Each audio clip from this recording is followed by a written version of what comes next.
Hello, everyone, and welcome to Winds of Earrenia, our ongoing D&D campaign here at Bold Wolf Gaming. Sorry if we have it at a slightly late start tonight. I had to get dinner done and kids put away, so you know how it goes. But we are here. We are ready to play. What's that? You just said kids put away. Yeah, that's the way I see it. Done with the kids, put them away for the day.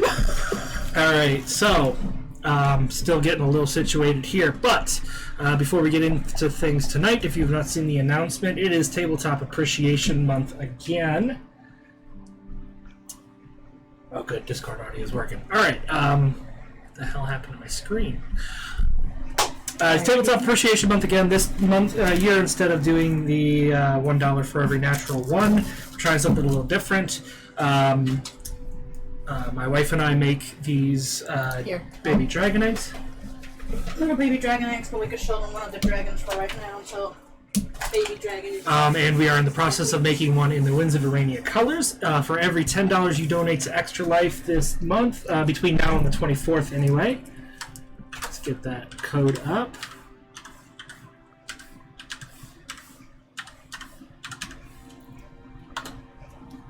Oops, that's not what I meant to type. Brain fart.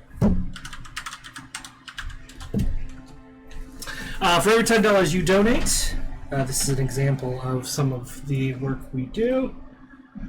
But we have a model which you can see on the Bold Wolf Gaming Instagram of the egg design we do.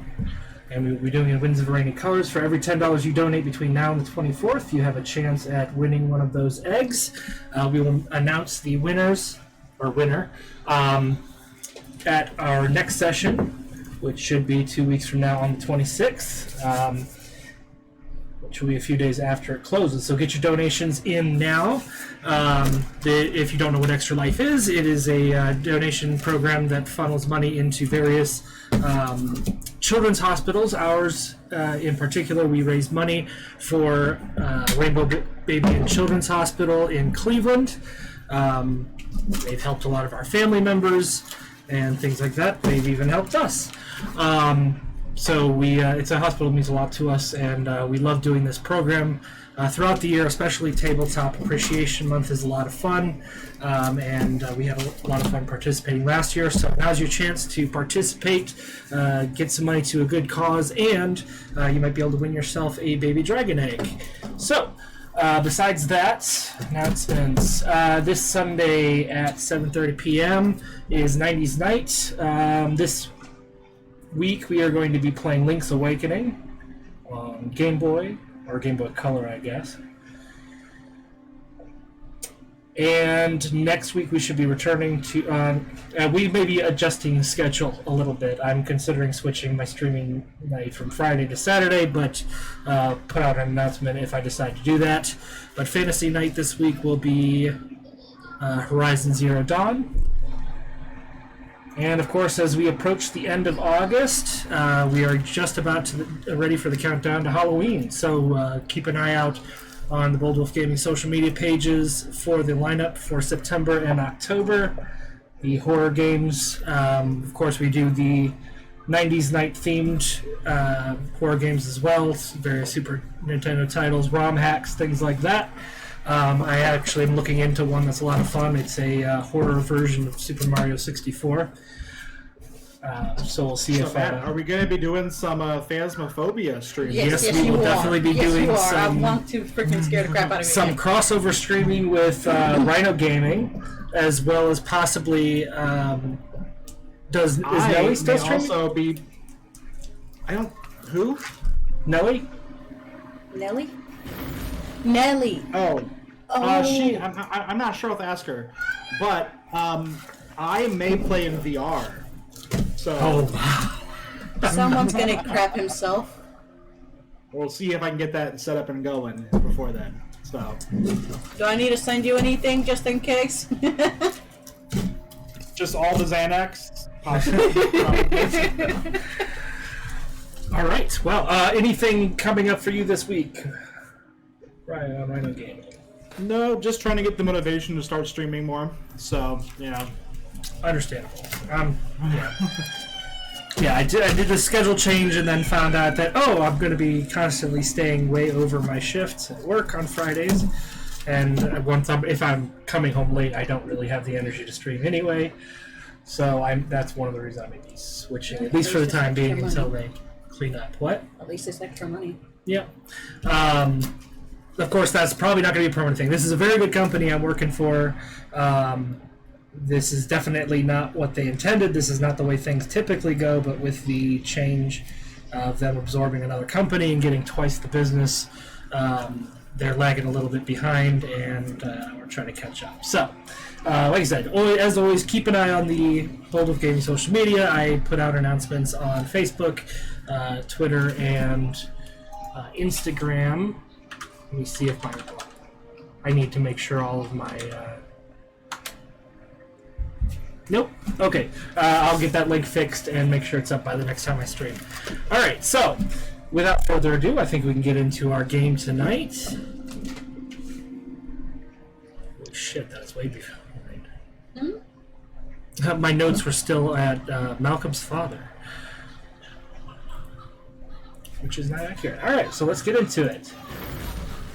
So, when we last left off, the Regulators headed to Kartanok in search of the tomb known as Cunningroff and the weapon, the Reaper's Hand, which was believed to still be in the possession of Malcolm's ancestor and predecessor as Champion of Death, Klizmir the Undying.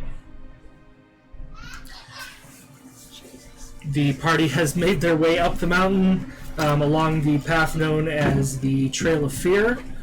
They have found their way to the outside of Cunningroff. As they made their way up the final staircase to enter the structure itself, Zuko made it up the stairs, while Mira and Echo, who were walking side by side, triggered a trap that turned the stairs into a slide with a large open pit at the bottom. So, let's go ahead and roll initiative.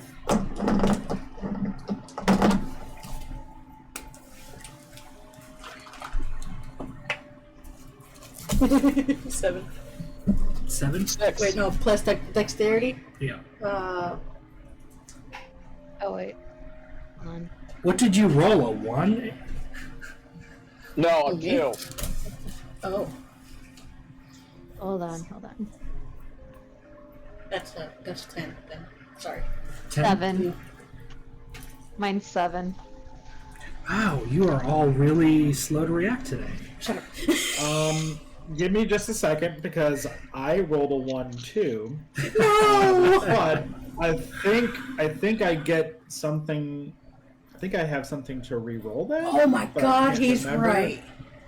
Yeah. Son of a bitch, how did I forget that? I'm sorry, Echo, what did you get? It floated out of my head. 7. The dice gods have cursed us today. I updated my crib sheet. You're going to dice jail. Last time I updated the crib sheet, Alark was still alive, so I decided to fix it so you all have accurate ACs. And Are we starting with full health? That's my guess. you should be. You had a long rest. So Okay. yeah. Oh, but it That's kind of has a heavy. short That's rest true. considering that was Malcolm's joke last time. Sorry, I'm still taking a second to look this up real quick. And the incident with the medallion happened before the last rest too. So yeah, you should be full health. Alright, perfect. Come on, Adobe. Jeez. What is Adobe for anyway? It keeps popping up on Oh, I have PDF. I have the player's handbook as a PDF. Yeah, they have the Acrobat PDF reader. They have Photoshop and a bunch of other He's stuff. been saying he's been needing an update. I keep ignoring So I do not have anything to re-roll that, but I add 10 to my initiative. So it. 11? 11.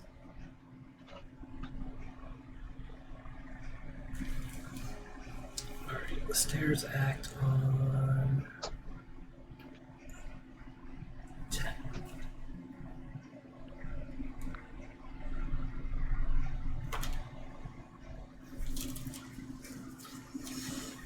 right. Oop. I'm gonna write down your placement. So, Zuko, you are probably about 10 feet ahead of Mira and Echo. Okay. Mira and Echo are there. How far behind Mira and Echo were you walking, Malcolm?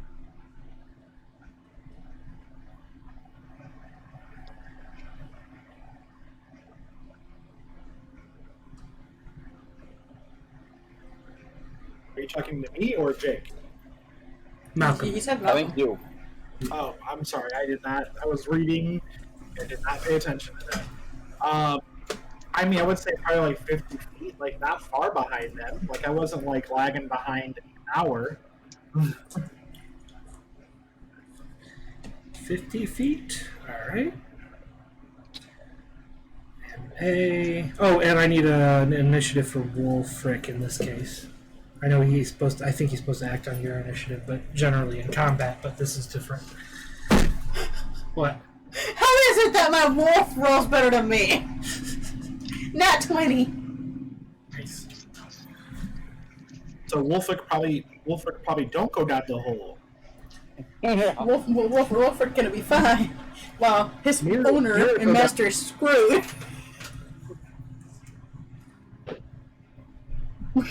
All right, so let's go change the meat Herbert.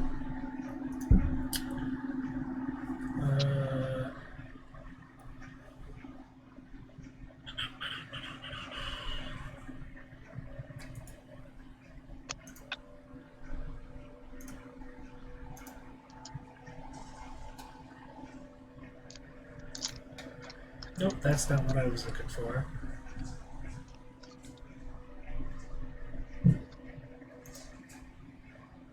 Oh yeah, that'll work. All right, so at the top of the initiative is the stairs and Wolfric. So as the stairs, as you and Echo step onto the stairs, and the stair front of the stair gives way, and all of the stairs below you immediately flatten into a slide-like surface.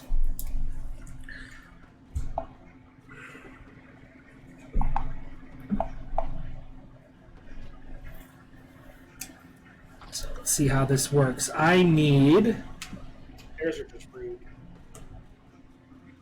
What? a dexterity saving throw for Wolfric. Dexterity saving throw? Yep.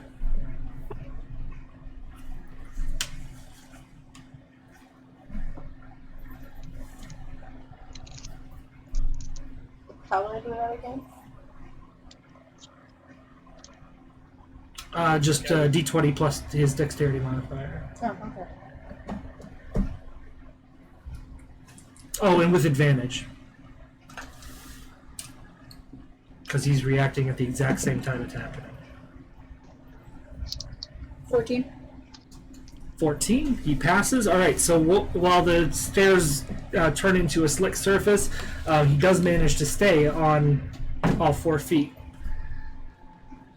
That brings us to Malcolm. As you feel the stairs give way under you, I need you to make a dexterity saving throw.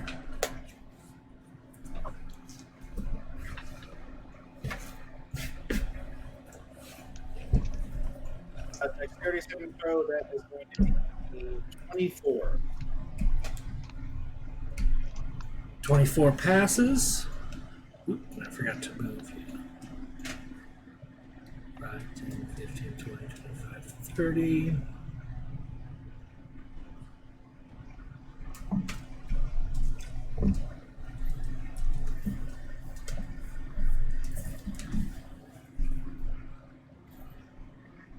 All right, and let's see. That's a reaction. So, what is there anything you want to do with your turn as you feel the stairs give way under you?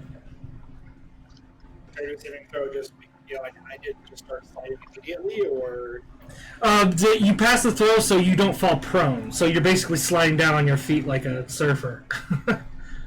And cue the Beach Boys.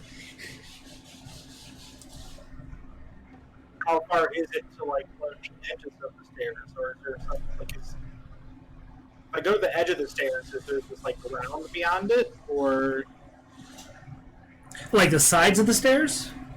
yeah? Open air. There's a small ledge, like a ridge, a raised edge along the side of the stairs that the stairs are mounted into. How wide is it? The ridge. Yeah. I'd say probably about 6 to 8 inches. Oh Jesus.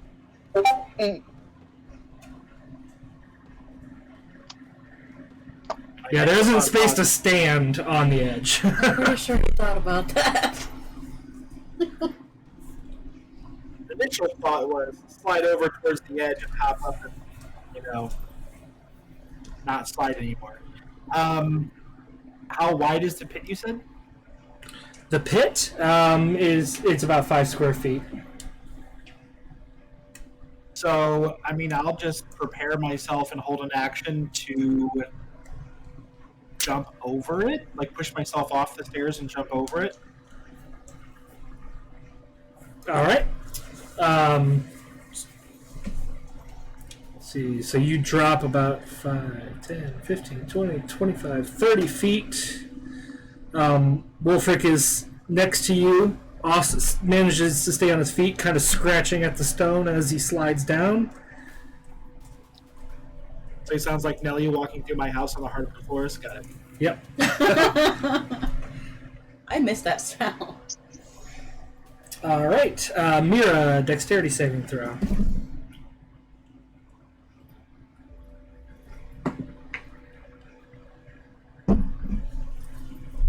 Eight.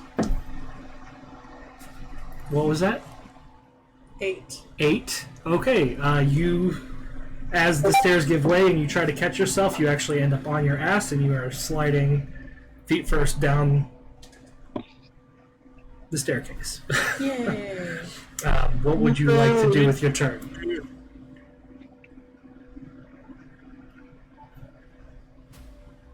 You're like Parks and Rec up here. Come again. What's that? Parks and Rec. It's going to be like Parks and Rec up in here. Andy falling into the pit. Oh, yeah. Like the pilot episode. Yeah.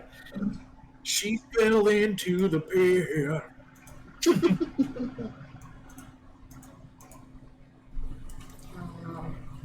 There's pretty much nothing I can do, isn't there? Just think about the situation. You are on a roughly 10-foot wide staircase that is turned into a slide. There's a raised ledge along the edge of each side, but open air on either side. You have so far fallen about 30 feet from your original position. Is there any way to sort of like grab onto the ledge to stop the sliding? It'll be tricky, but you can try. Okay. What do I roll? Let's call that an athletics check.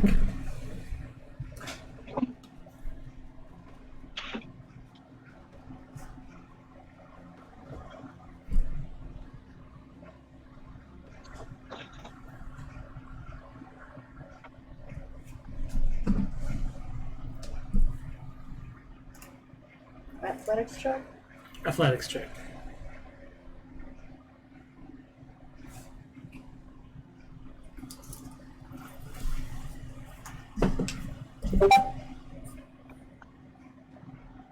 That's I'm sorry, 12 plus 9.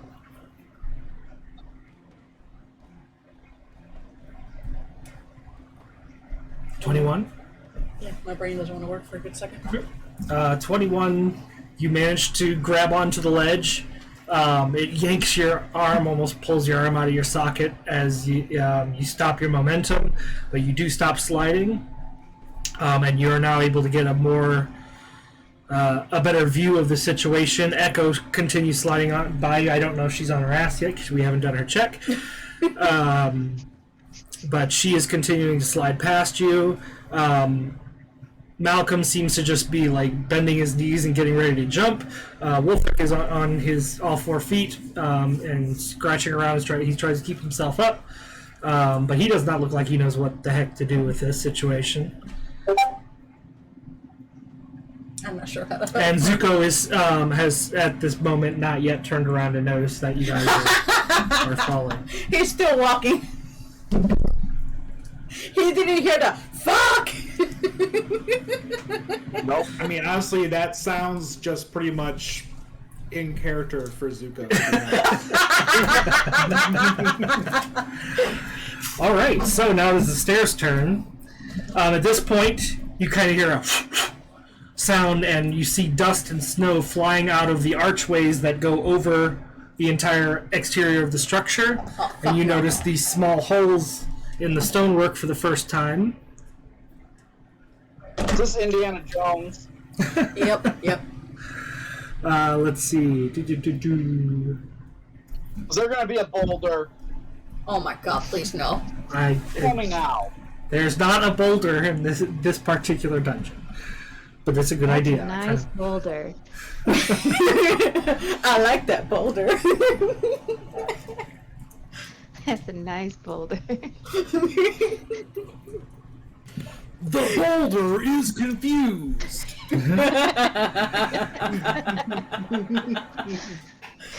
I like how he thought Indiana Jones boulder. My brain went like the old Tomb Raider games. Boulder. Oh yeah. All right, so we're just gonna go down the list here.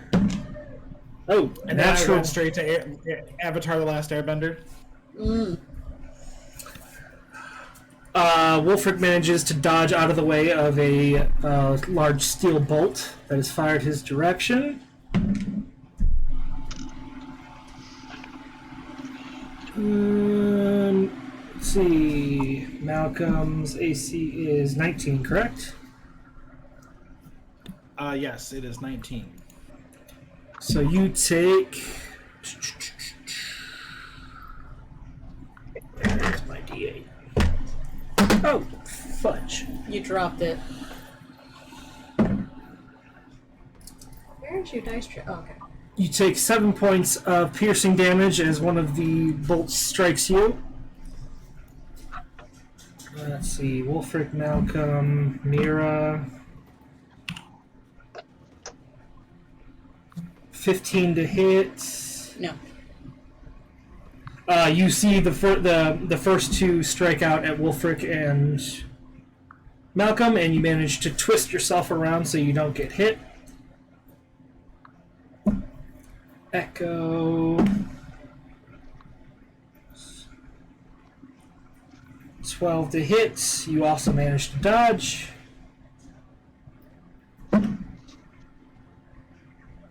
Oh, and Zuko is out of this because he is not inside the trap area. Still hasn't turned Five. around.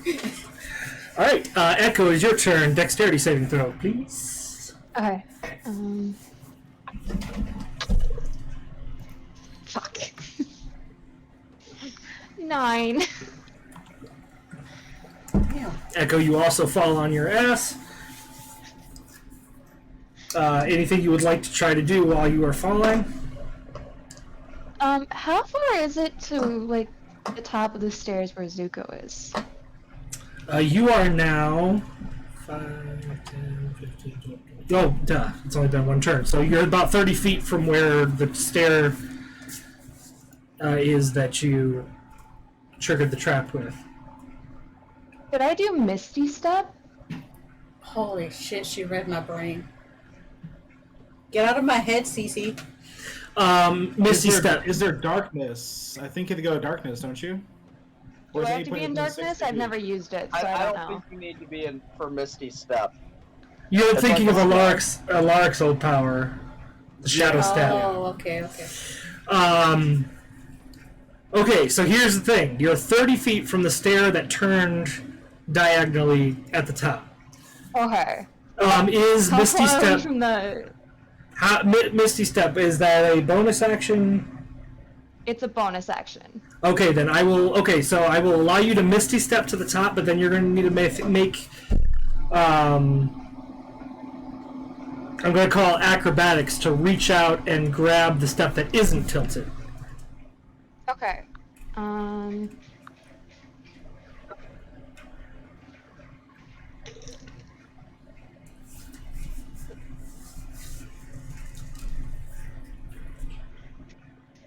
16. Yep. That's enough. You manage to Misty Step and you reach out, stretching your arm as far as you can, and you grab onto the step that's still upright. That is your turn. Zuko, you heard the clunk as the stair tilted under them. Quick gasp from behind you, and you turn around and you see that all of your friends are sliding down this stone slide that has appeared behind you. What would you like to do? I'd like to laugh at first. Rude.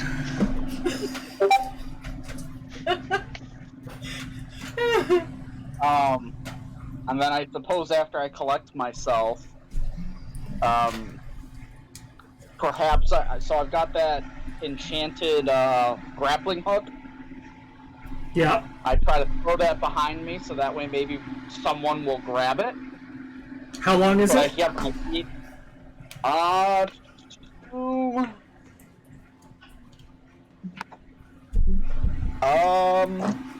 That is a good question. I would assume somewhere in the 50-ish foot, but I don't have anything stat-wise for it.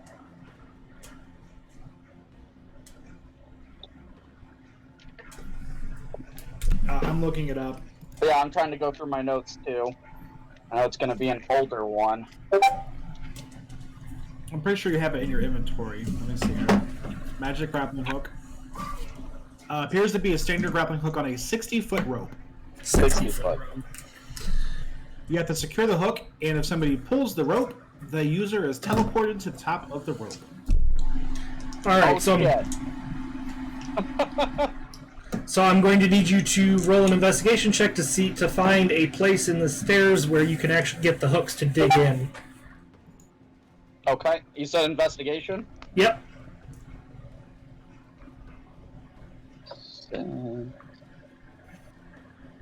13. All right. A little bit of searching, you realize the way that the stairs were designed with no backs. Mostly so the lower portion of the stairs could function as they do as this trap, and they continue that way just so that it doesn't stick out that there's a difference. So there is a bit of a back to, the stairs kind of have an empty space behind them and you can get the hook around it. So you hook that around there and toss the rope down. So Mira and, Echo, you're back at the top. Mira, you see it go past you. And that brings us to the top of the round. Everybody, let me double check here.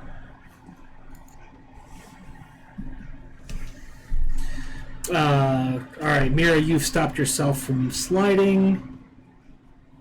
Echo, you're at the top. 25, 30, 35...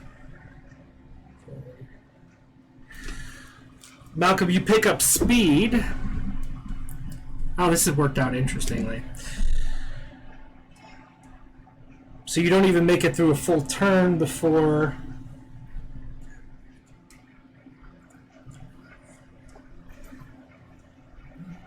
you make it to the bottom. You are traveling at above your typical rate of speed. So in order to make this jump,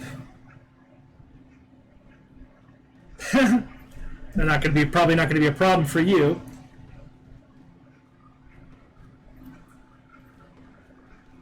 What do we gotta do? Let's call it an acrobatics check to launch yourself over. Let's see here. Plus 10 to acrobatics. 22. 22 will pass. You manage to launch yourself at just the right moment over the pit, and you hit the ground on the other side. You stick the landing. However, Wolfric,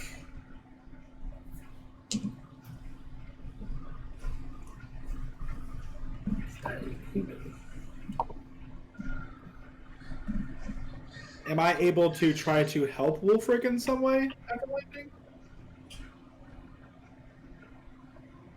You are side by side with him, unfortunately, so there's not. I mean, what do you have in mind? This, of course, is going to affect your ability to make that leap as well. I mean, I was originally thinking like trying to turn around and catch him, but if we're side by side, I don't know.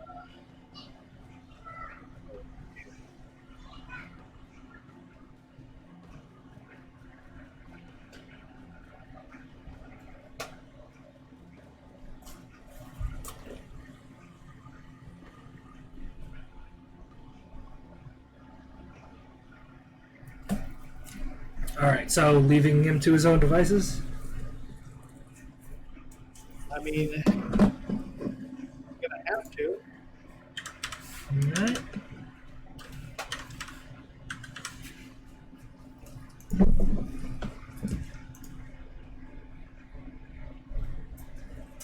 The thing I think of would be, I mean, I don't even have like a stick or anything to try to get it to light. You know? Alright, so Wolfric takes 5 points of bludgeoning damage as he falls into the pit. There's a brief yelp, but you are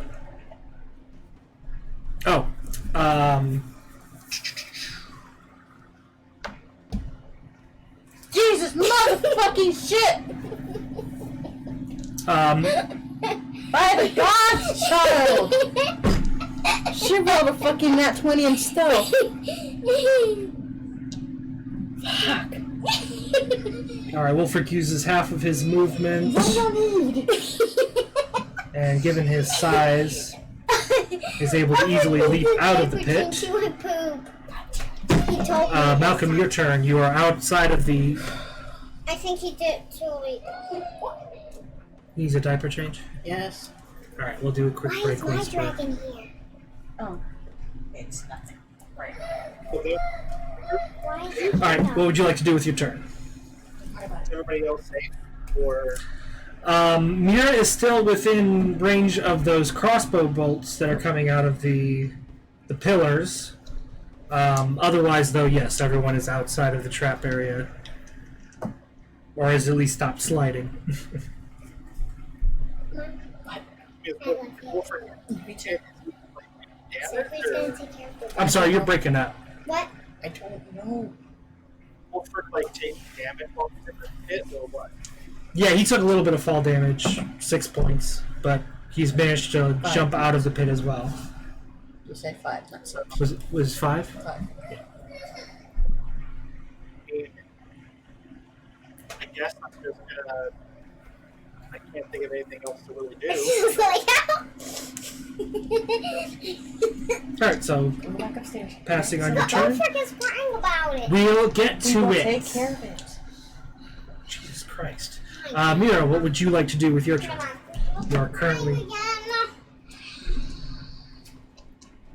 currently hanging by the ledge on the side of the steps. You have stopped sliding. You saw Wolfric fall into the pit and leap back out, relatively unharmed. Can I reach that rope? Yes, it is dangling right next to you. Okay, I would like to grab for that rope. Alright, so you're gonna teleport yourself to the top. Yep. And then I can use my bracelet to teleport him to the top. Alright, so Mira teleports to the top. What is the range on that bracelet? I can't remember. Did you ever make something for it? For D&D Beyond? Or no? I don't recall if it's Because beyond. if it's not here, I'm not gonna know.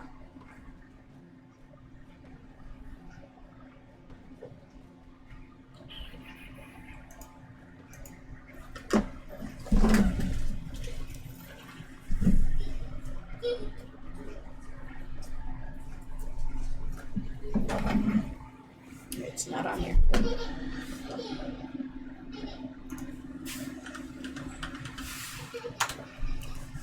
Let me double check where Orlando I might have put it on there.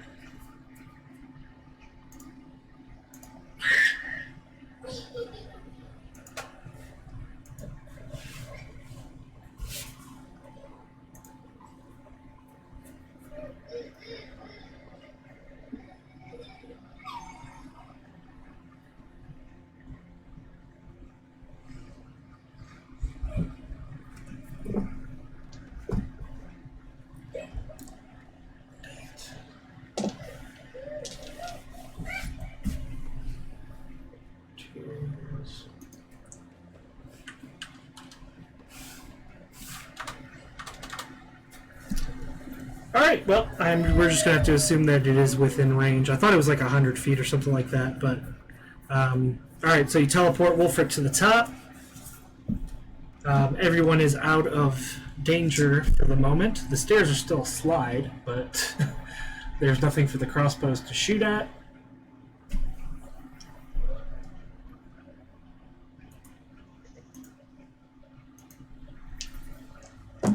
So we're going to go ahead and take a quick early break here so we can deal with this situation. Should be back in about 10, and we will continue into Cunningroth. Be right back.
All right, and we're back. Sorry for the crying kid in the background. Hopefully he'll calm down soon. I'm not even sure what's wrong. What's that? I'm not even sure what's wrong. Last time he was crying like that because he was trying to rip one of her books and she took it and put it away. Which makes sense. All right, so Malcolm, you are now at the bottom of this 120-foot space that is now a stone slide. Echo and Mira, I'm sure you've gotten on your feet by now. You've transported Wolfric to you. Zuko, you are up there at the top as well. How would you like to solve this situation? Me? I mean, I threw my rope down. Yes, but that only goes down 60 feet. Malcolm is 120 feet away from you. Oh, okay, so he's double the. Yeah. I'm going to chime in my earring and be like, is there some way to turn them back into stairs up there? There's gotta be a lever or something up here. I just said that as if I was British. It's just Malcolm that fell down there, right? Yep. Yep, he's Yep. the only one that's at the The bottom. rest of us are up here with you. Is there room for me to whip out my flying carpet? Yeah. Just be careful. Isn't Wolfric down there with me? Wolfric's No, with me. I Mira just teleported transported him with the bracelet. Gotcha. And I don't know if it works if you're touching them to teleport you to, or I don't know. I don't think Wolfric would be appreciated being pushed back down the slide to try. That would be rude. Go get him, boy. I reach into my pack and pull out a bone and be like, Wolfric, you're doing. All right, so That would be you. you're gonna go down and pick him up. Yeah. All right, fair enough. So you pull out the flying carpet, fly down, pick up Malcolm, get you all back to the halfway point of the stairs. You guys make your way the rest of the way up. Now, if I recall correctly, before all of this happened, you guys said you wanted to go up to the door and check for traps. Is that still what you want to do? Yes. Yes. All right, who's doing the trap check? Who's got better perception? Or is it It's investigation. Oh, investigation. I've got a +7. All I right. have a +8. Okay, and now we find... Wow, +8. Alright. Now, this is an opportunity for one of the rules I said I wanted to bring over from Pathfinder. In Pathfinder, checks where you really shouldn't know how well you did or didn't do, like checking for traps, insight, things like that. You would simply give me your modifier and I will roll for you. So, you said you have a +8? Yep. Alright. You do not find any evidence of traps on the door. You want to proceed through?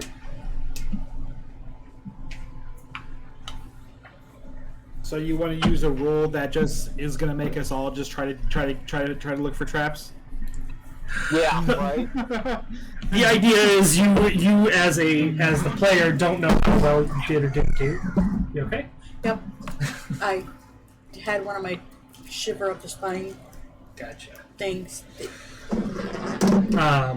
That way you don't. It's almost unavoidable metagaming when you know that stuff. Like, oh, I really sucked at that trap check. Now you don't know how well you did or didn't do, so you just take the information that you get. If everybody's cool with it. Or we just all try to check for traps like you're trying to avoid with that rule to begin with.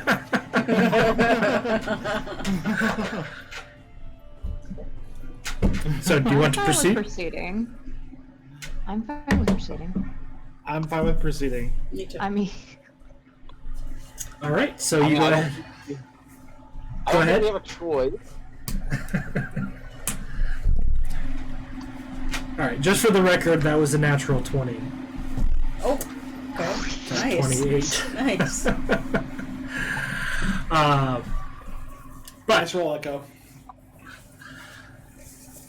you open up the double stone doors into the interior of Cunningroff, and just before you cross the threshold, you hear a voice come at you from no particular direction, just seems to come out of the air. And those of you who understand Sylvan hear a very old dialect, but something that says to the effect of, turn back while you still can, nothing here is worth your life.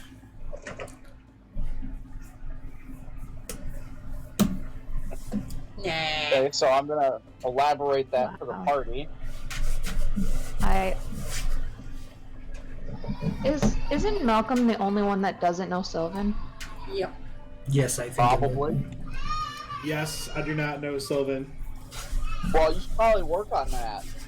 So how are you gonna fuck? So how are you gonna fuck with me?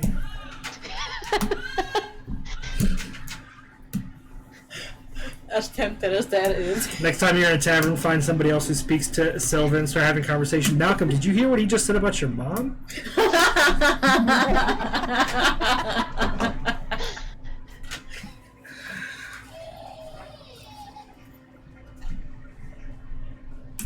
All right, so proceeding into the building.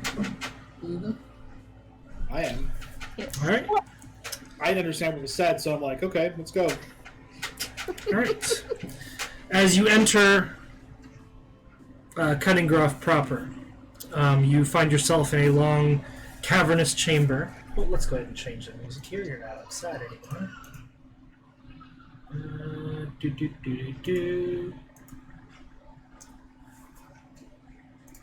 Just realized that was coming. There we go. Oh, there we go.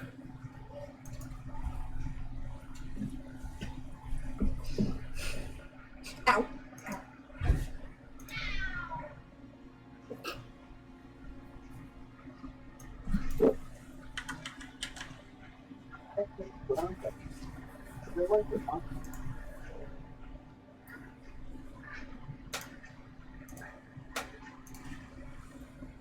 Alright, you find yourself in a long, cavernous chamber that clearly once held great ceremonial significance.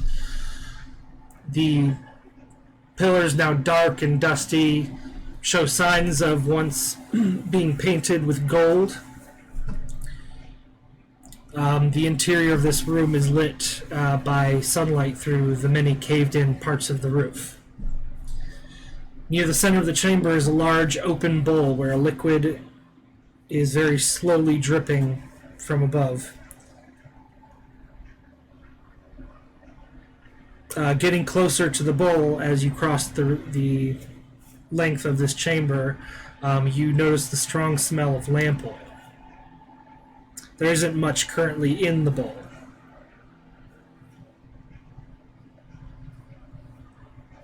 What would you like to do? Or you're just tempted. I'm not touching my the bowl. The fingers. last time someone touched the bowl, it was it was You said it's lamp oil, and I can actually light shit by the snap of a finger. So the reservoir is filling up with lamp oil? Yeah, there's a slow drip from some sort of device above it, and it's dripping slowly into this bowl. Is the there's bowl not- like on like a pedestal or something, or is it just in the middle of the floor? It's kind of slightly raised. There's a lot of intricate grooves. There's roll an investigation check if you want to take a closer look at this.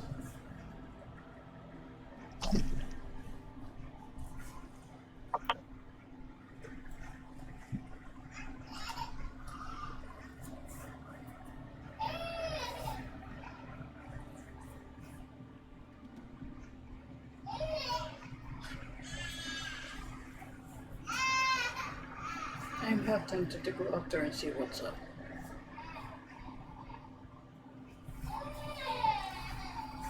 You heard me say 11, right? Oh no, I didn't. Sorry. No. Excellent. As I said, there's intricate grooves in the pedestal itself that it sits on. There are holes in the bottom of the bowl, which the fluid currently does not reach. But following the grooves, it appears to go into the floor, is hidden somewhat as it crosses the room. And that's about all you can make out at the moment. While investigating this, you notice there is a small chain on with a ring on the pillar near the bowl that seems to be attached to the device over the bowl.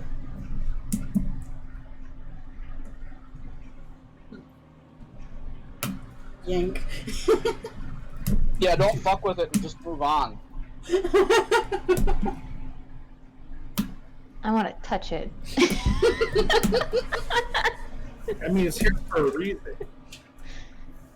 Obviously, it's a booby trap. I'm just kidding. I don't want to touch it. You don't know that. Well, I see an obvious exit beyond this room somewhere. Yes, you can somewhat make out through. I'm not sure if you've donned your goggles yet. Well, either way, it's a bit distant. There is a the chamber kind of slants downward as you go forward past the bowl, and there is a dark entryway at the far side of the room.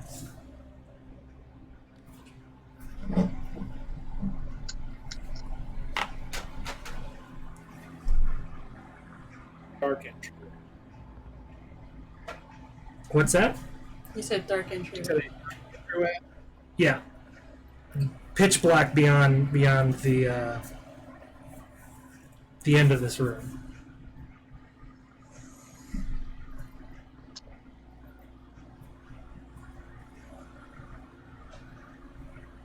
Do you guys think we need to turn light on? Yeah.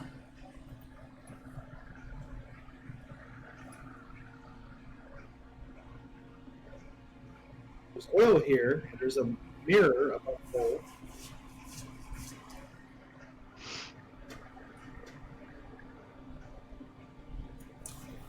What would you like to do?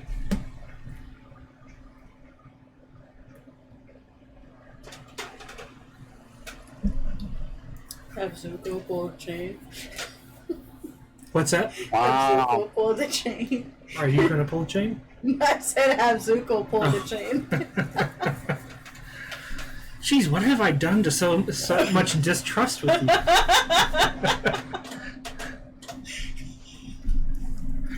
Not like we just went down and stuff inside.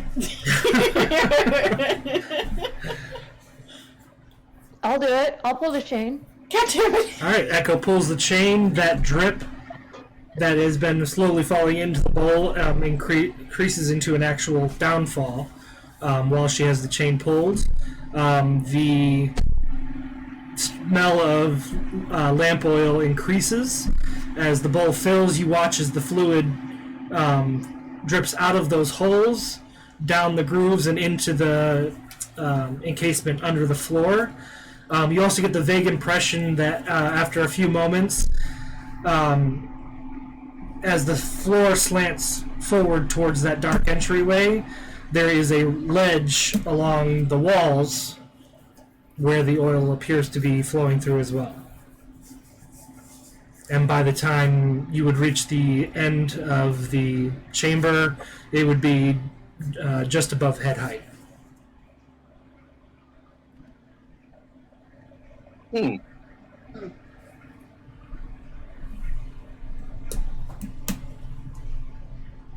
It's not gonna light itself, is it? What's that? It's not gonna light itself, is it? It's not gonna be like It does not appear to light itself. Oil speaks up. I ain't gonna light myself.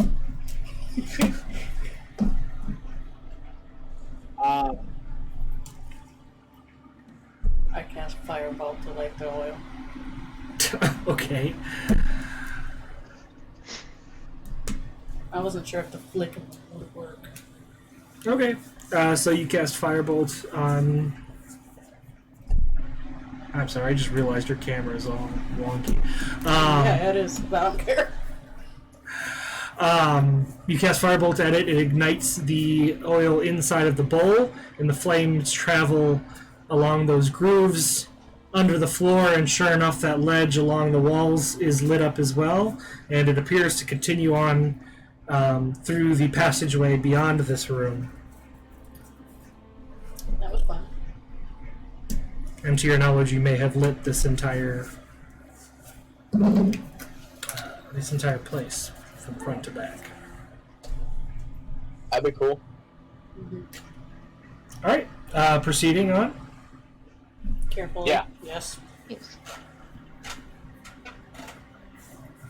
All right, so you continue towards the end of the chamber. There is, as I said, one entryway beyond.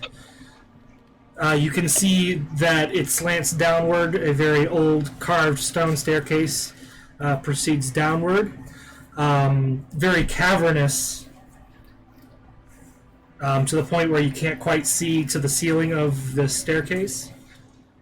But you are already starting the fresh smell of wind and snow that is entering this first room is absent as you approach this entryway, and you smell only the must of mold and creatures that live in the dark, and the possible rot of ancient flesh. However, as soon as you approach the edge of this staircase, you notice a fairly obvious to experienced adventurers tripwire about 2 steps down. Yay. That's always fun.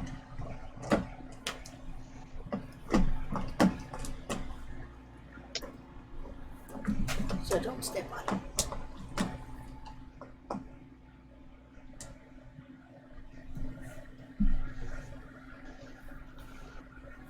Is there any way to actually disable tripwire, or is that just a movie thing? There's always a possibility you could disable the trap. We could always get far enough away and then enable the trap so we don't fuck with it on the way out. Which way would you like to go? Does it?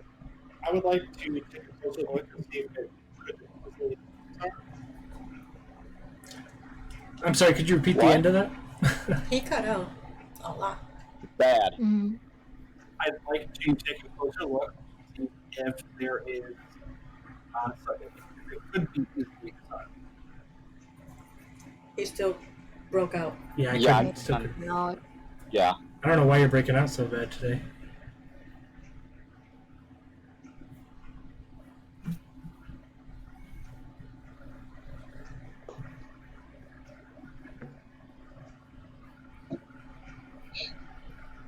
I'd like to investigate and see if it can disarm. See if you can disarm it. Yeah. Okay, roll an investigation check. I'd like to help him with that.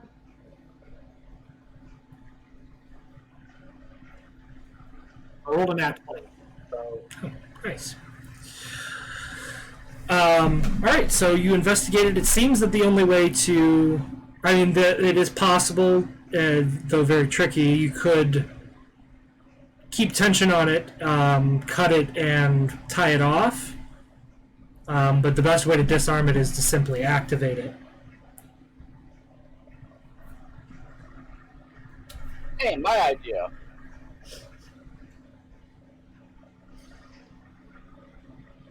should have spoke up, man.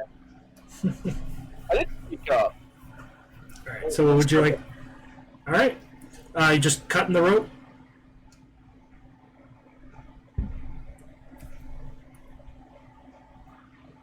I guess. Okay. Alright, so Malcolm takes out one of his daggers and slices through the rope, and you hear a whooshing sound, and just into the edge of your vision, you see a large tree trunk with a sharpened edge that swings just to the right position to nail somebody that's walking down those steps. Damn.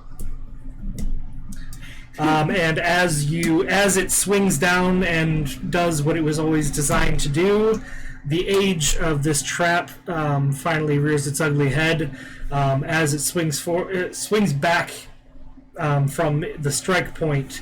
The back rope that's holding the log up snaps and then drags the other side down with it, and it goes tumbling down the steps. Wow. Cutting off 6 other traps. Don't encourage this. Could get so lucky.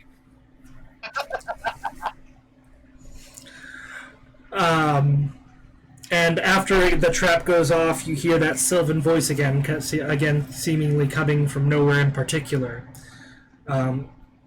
If any of you intruders survived that, I am sorry for those you've already lost. But take the warning and head back home. Death is the only way forward. We relay that to Malcolm, Yeah. which I know what his answer is going to I was be. literally about to say that. Death. I'm gonna say I am death. Exactly.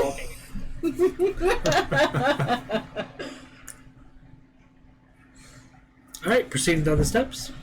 Mhm.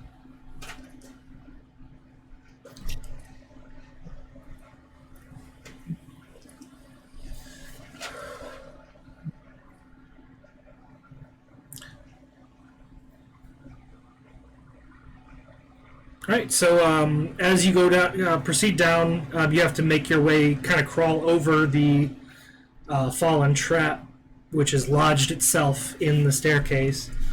But once you reach the bottom, you find yourself walking through one winding path. You're constantly reaching cave-ins of what you appear to have once been symmetrical paths going each direction. But over time, the structure has collapsed in on itself, leaving only one way to proceed forward. Walking carefully, keeping an eye out for any other obvious triggers for traps. You also find these pathways occasionally widen, almost to the point where it becomes more of a room than a hallway, and the walls are lined with alcoves containing the wrapped, mummified bodies of Klizmir's ancestors. So, Oh, Matt. Are they Why'd like you mention late? bodies? I'm sorry, what's that? Why'd you mention bodies? You know what Zuko's gonna do. Oh no! Oh, Come on! what No! are you doing? No! No! We don't have time for that. Come on! I'm gonna drag you by the ear. I stare down Zuko while he's thinking about defiling the bodies of my ancestors.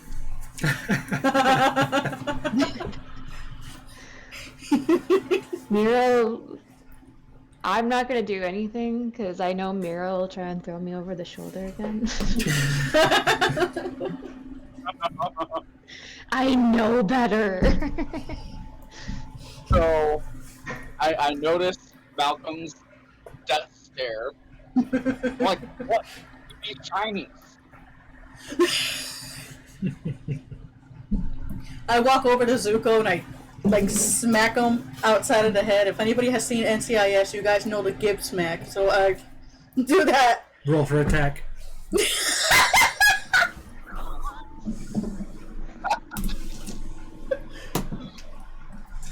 And Zuko, 18. What is your dexterity? Oh wait, that passes your AC anyway, doesn't it?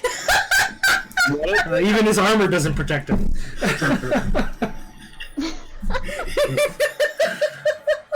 Alright, so you have successfully smacked Zuko upside the head.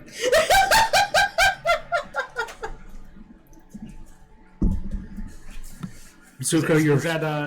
Is that 6 points of bludgeoning damage?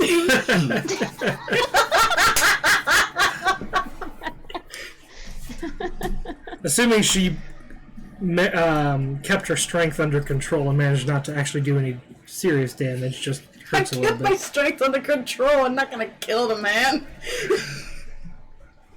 I mean, one smack isn't gonna kill him, but you know. I am pretty frail.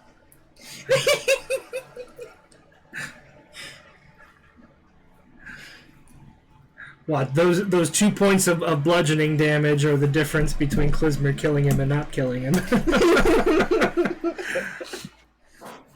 That would be fucking poetic.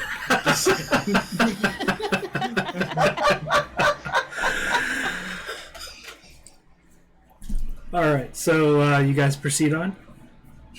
Yeah. Or does okay.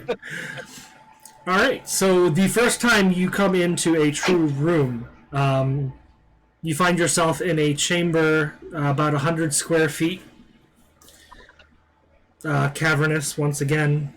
Empty and very dimly lit by the oil on a high ledge on either side of the room. The floor is made up of large tiles with sylvan characters on them. Oh, boy. Do I recognize any of those? You recognize them as sylvan characters. That is like sylvan letters. Okay, I have a bad feeling about this. Nobody move. Nobody step on it.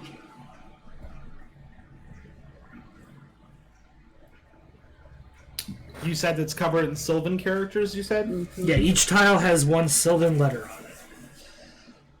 Can you Is guys it anything we can read? read? That's what I asked. Who wants to make an intelligence check? Because there's definitely no obvious words that stick out just by. If it's in her. How many she- rows of tiles are there? I have a +8 for intelligence. How many rows of like letters are there?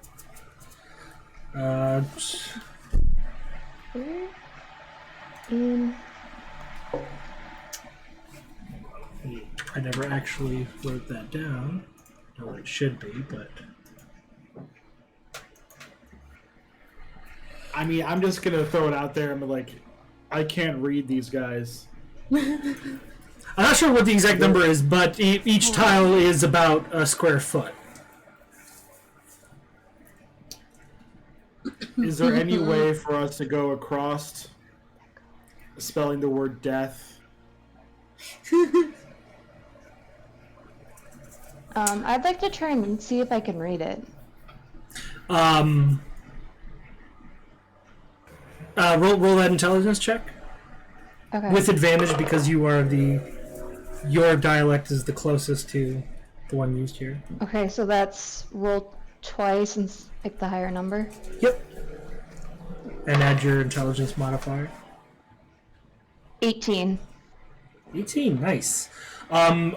So it's not like a word search, or it's not like a word search where you got like straight words, but you do notice patterns, and there are several words you are able to make out in this ancient Sylvan dialect that you've seen so far.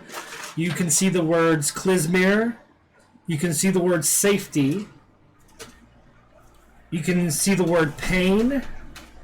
You can see the word path. And the most complex What? pattern of all, What's wrong? the one that would be the most difficult to follow by jumping from tile to tile, is the word death. I relay this to the group. Great, so we're playing a word. I mean, you guys said that the disembodied voice said that death is the way forward, So correct? why are you down here complaining about it to me when you can clearly find it? Yes, I think so. I believe that is correct. Who's that big girl? Who's that big girl brain version? Figure it out. I'd like to have Echo point out that pattern for me. Okay, and I point to the death I don't know one. what to tell you. This is your bedtime. You're done. And then I'd like to try to walk or jump or whatever on just those tiles. Okay. It's easy. Just a more. You step on to the Sylvan equivalent of the first letter. Mind you, death is a much longer word in ancient Sylvan. Death la Sahinka. I'm just thinking something stupid like that. You just went. And you nothing happens. You proceed on to the next one. You slightly the jump is a little bit difficult, and you manage to land towards the very edge of it, slightly putting your foot onto a tile next to it, and it crumbles away, revealing a vast, dark, empty space beneath. I'm getting Goonie Okay, so- vibes right I'm now. sorry. What did I miss? Close. Malcolm is following the death path. And he almost missed one tile, and part of the floor broke away under him. Not what I was thinking, but I knew Almost it had something to do like perma-died. that. But you continue following this, trying to remember. And this is a little bit difficult because Echo kind of has to describe each character to you, since this is a foreign language to you, and you don't know any of the characters. But you do manage to make it to the other side. I'm gonna follow Malcolm. All right. Echo follows across. Who's next? I'll let Wilfred follow. Or do you? No. Would he You understand? probably should just get Maybe across understand- yourself first. Yeah, I maybe you should should probably get cross myself and then teleport and him. then maybe teleport him. Yeah. Why exactly do we have a wolf in the Temple of Doom again? I'm just trying to remember her thought process here. She's left it behind so many other times, she figured it was time to finally let him come along. I got this. Alright, so Mira goes across. Zuko, you going last? Yeah, I'm gonna be an asshole, put out my carpet, and fly over.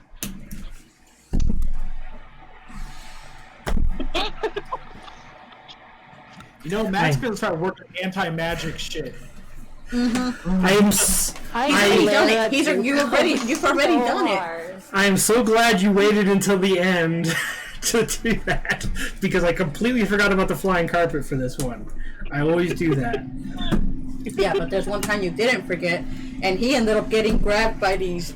Oh, things yes, the In the ceiling full of arms. Yup. You know, That's why I'm like, he got lucky this time. I Or glare at you give it- Zuko you give so it the- hard. Pro tip to you other DMs out there, do not let your party get a magic carpet. There's a reason it's not that common. are we going to, I don't know, are you gonna say don't make a rule about the magnifying glass either? Magnifying glass hasn't turned out too badly. No. Oh, by Yeah, the way. Oops, go ahead. But you would make things hoping that we would use them because you wanted to backfire on us, and then you forget that.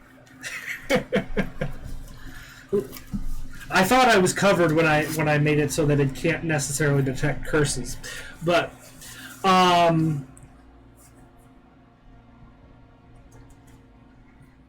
Ryan, really good job on that. Go ahead and give yourself a blue inspiration point. Ow. I will add that into my notes. Oh. Yeah, just write it down. That's all I can think of now since I can't hand you guys the coins. But yeah, good catch on that clue earlier.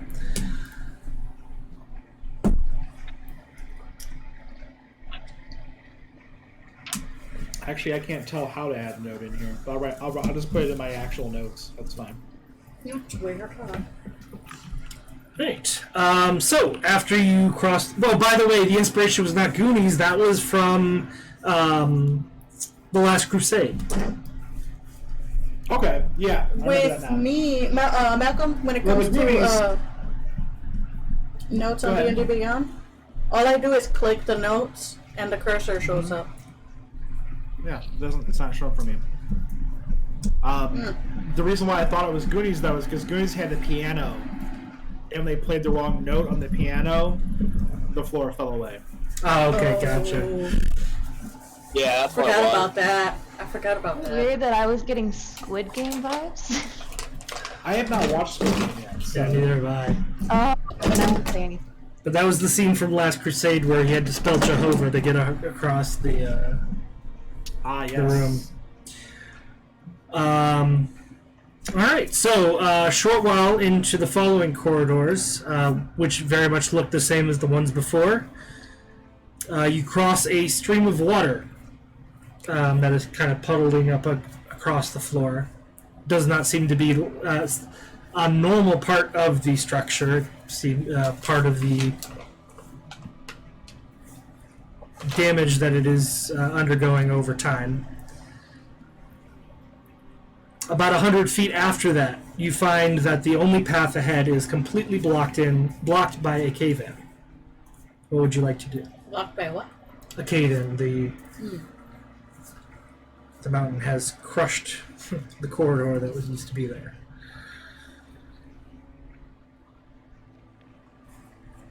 What would you like to do?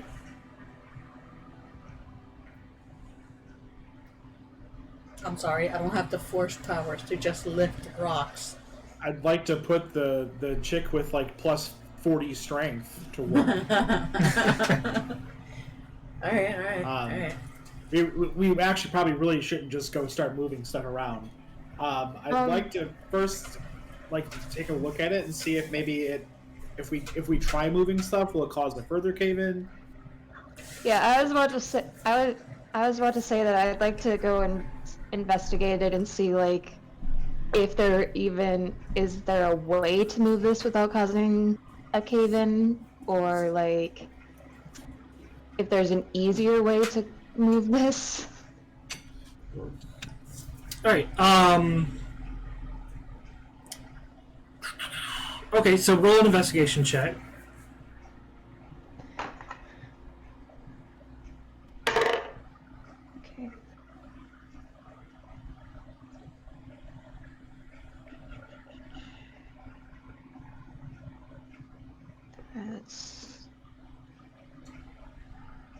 Sorry, I'm trying to do math in my head really quick.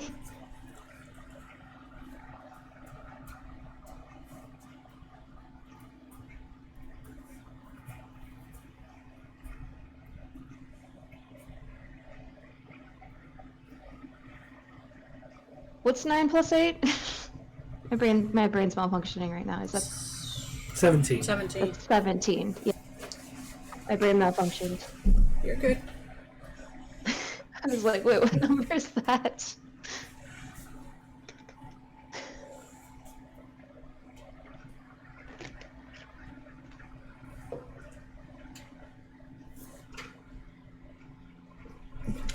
All right. So as you kind of analyze the arrangement of the stone and rock and dirt, it is theoretically possible that you could start taking rocks off of the top of this cave-in and be able to make it through without causing more stuff to fall on you, although that would always be somewhat of a risk.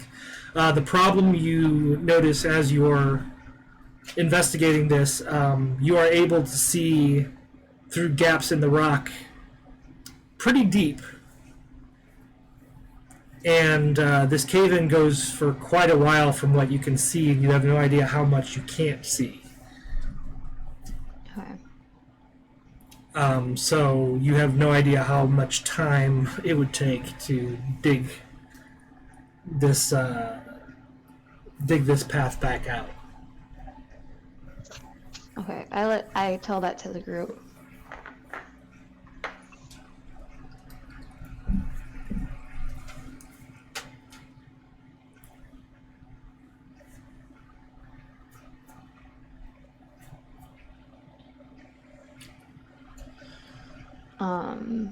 You said the water was unnaturally there?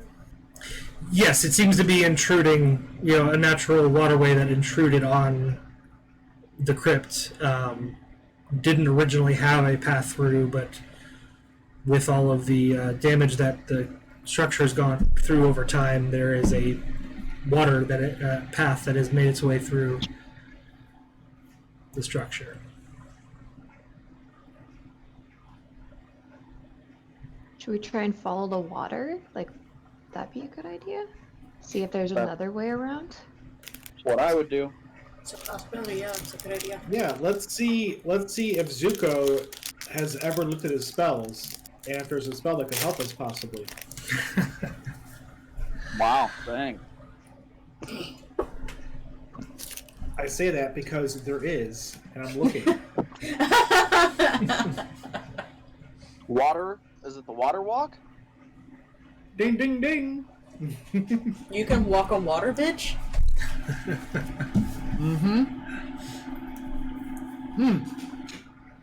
Any liquid surface, such as water, acid, mud, snow, quicksand, or lava, as if it was harmless solid ground.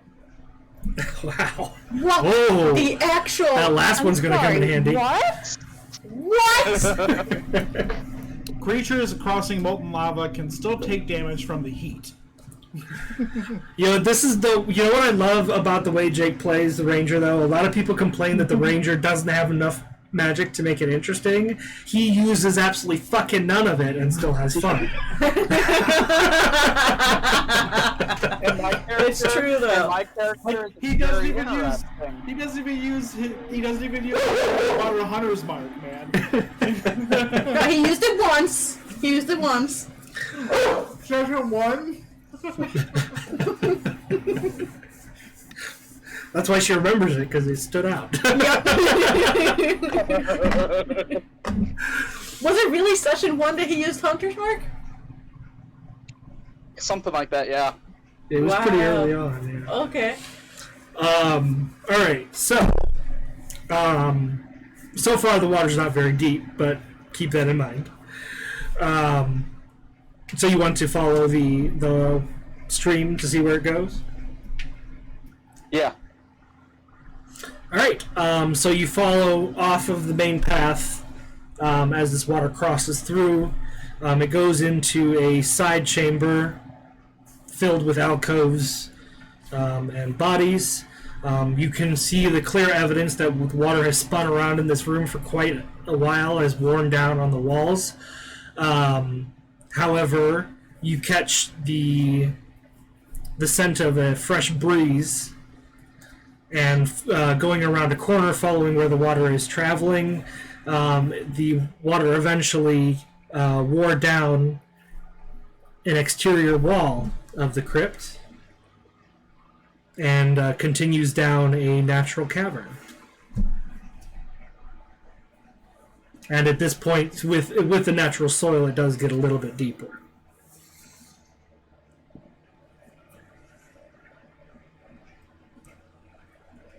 Do you continue to follow it, Zeke? Yeah. All right, you guys are waiting for him to scout ahead. Yep. All right. Yep. If anybody's gonna die. No, I'm joking. Wow. Those 2 hit points, man, could be the matter. Could be the difference. All right, so you continue to follow the stream through this natural cavern, and you very quickly catch the sound of a waterfall up ahead. Continuing to follow it, you see the point where the water goes over an edge. There's bright natural sunlight. The waterfall seems to be going into a natural vertical cavern that opens up top to the outside world where the sunlight is coming in. There's also a side path that the water seems to have taken at one point before it broke through this part of the cavern, or eroded its way through, that goes down and twists around. What would you like to do? So I basically found outside. You're not quite outside. You're in a cave with a large opening on the top. Oh, okay. And at this point, you are at a crossroads between a waterfall that goes into this vertical part of the cavern, and there's a path that you can tell the water once followed down to the right. But it's not in water anymore? Right. The it is now once it wore through the side of this other cavern, this other opening in the ground, it stopped flowing to the right and started going over this waterfall. Okay, and about how far from that to where the rest of the group is? How much time has passed? You've traveled for a couple minutes, at most. Oh, just a couple minutes? Okay. Yeah. Okay, just wonder. Right. So I guess at this point, I'll go back and tell them what I found. Okay.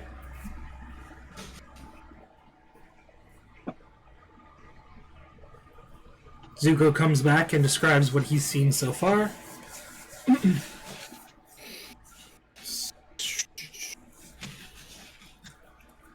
So there was a high up opening with light coming through it, Yep.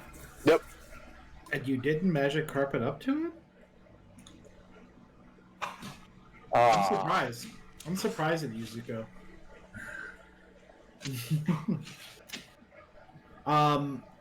So there's also the.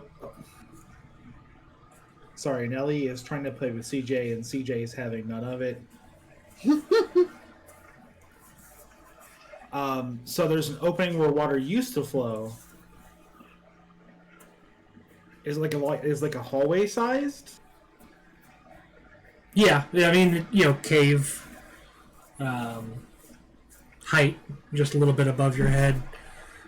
Goes down to the right and curves, but he didn't go any further to see where that goes. He stopped at the crossroads between the old path and the new path for the water.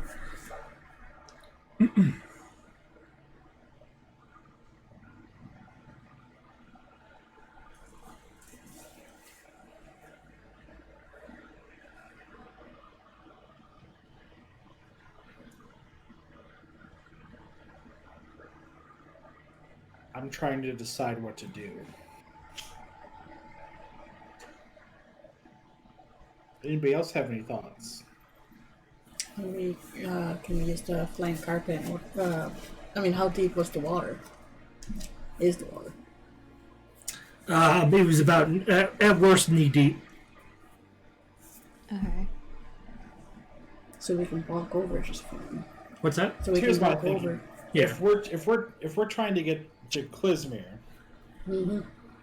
there's gotta be some way he can't get out. So, or at least he doesn't know he can get out. So I don't know if there'd be water flowing down there. I mean, if I was an immortal being that had been stuck there for 1,000 years, I would have tried the waterfall. You know. I don't think we've made it to his chamber yet.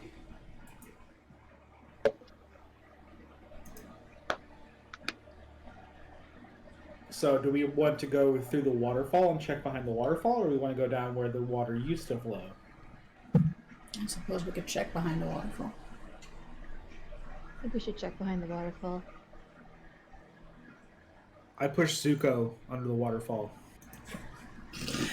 All right, so you guys follow the path the water takes out of the crypt, and continue following to the point where Zuko stopped. Again, you see straight ahead where the cavern, the water falls into a very tall, well-lit, cylindrical cavern ahead, and to the right, curving down and turning left again, there is an old path that the water used to follow. So what do you want to do from this point?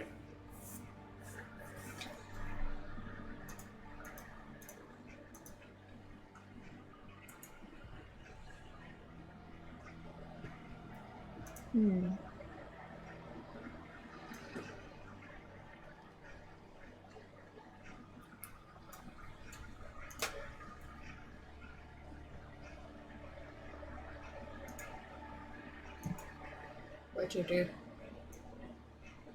What are your guys' thoughts?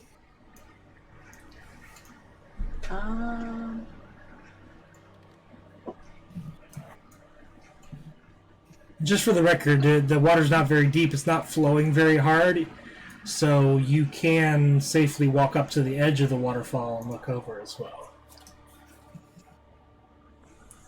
Yeah, let's try that. What's that? Yeah. I said, yeah, let's try that. Who's going? I'll go. Where are you all going? All right, Mira, you walk up to the edge and look down. Sure enough, there's a very tall, almost cone-shaped vertical cavern. The water falls very far below into a pool at the bottom. You have no idea where the water is exiting beyond that, but you see a land bridge about halfway down with an opening both on the right and the left.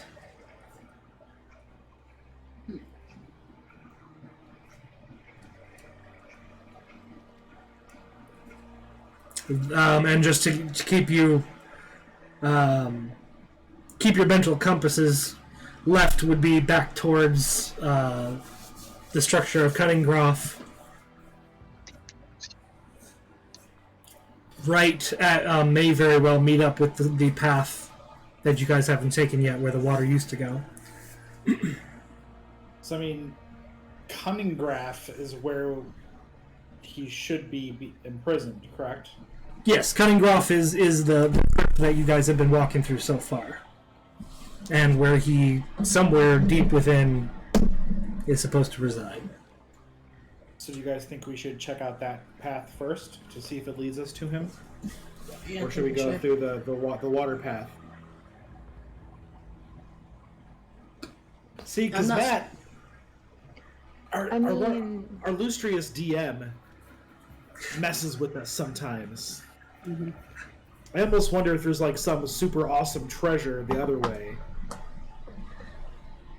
And we don't want to miss out on it. At this point, for all you know, the two paths lead to the same place. As I said, that land bridge looks like the opening on the right-hand side looks like it could very well match up with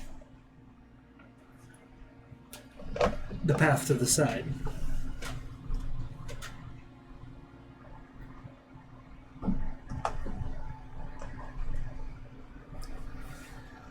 Does the land bridge look stable? Yes. It looks, again, this looks like all a result of water erosion over time. The water is literally just carved holes on either side of this stone, and there's enough to easily walk across.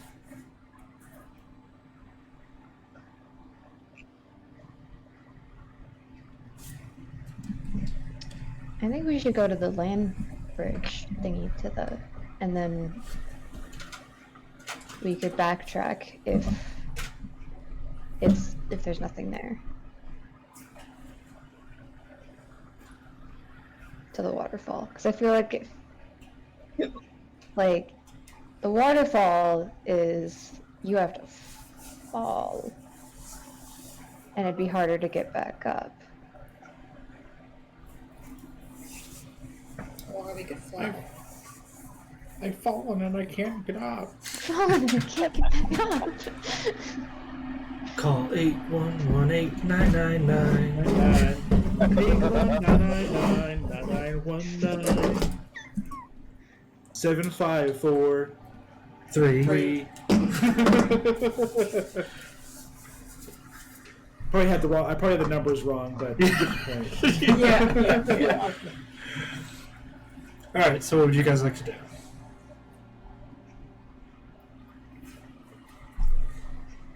I'd say we should take the path that the water no longer goes through. All right. One vote for following the old 2 river. votes. I also think we should go to where the water no longer goes through. Yeah, I do too. I'm good with whatever. We push Malcolm off the waterfall since he said he's All right, so you follow the path to the right, and sure enough, it does spiral downward and comes out on that land bridge that you saw from above. You've gone down about 100 feet. Yeah. And you see once again that the water used to flow over this path and made its way down into whatever reservoir it is now. The waterfall is now going into, which has also created a continuing spiraling path down to that pool. And what is your marching order? I'm in the middle of Wolfric. He's behind me. Who's got the lead? Probably I will. Zuko. Okay, with that amazing passive perception. I'll As follow you- Zuko. Wait, so Zuko's in front? You probably just killed Actually, no, Zuko. I'll be in front. Screw it. Okay. I thought Zuko was in front for a second. I'll be in front. Okay. You happen to glance over the side of the bridge, and you see in this pool of water at the bottom that the waterfall is going into, a small wooden structure. Looks to be a box or a chest sitting at the bottom.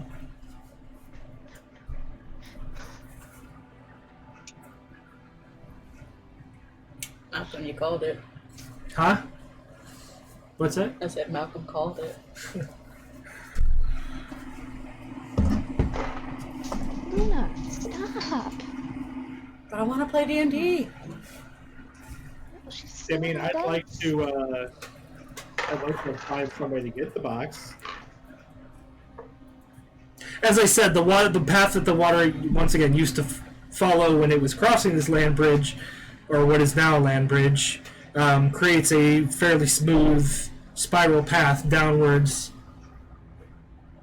towards this reservoir that the waterfall now goes into. So there is a way to get to that? Yep, pretty easily to get down. So I'm gonna check for quick- traps. Roll an investigation check. Don't be a mimic. Don't be a mimic. Don't be a mimic, don't be a mimic. Be a mimic. Matthew, Huh? Matthew. 14 investigation. All right. You do not detect any traps. Except for obvious mimic being mimic. All you see is a wooden chest below crystal clear blue waters. It appears to have been washed down here. It's partially, buried in the silt.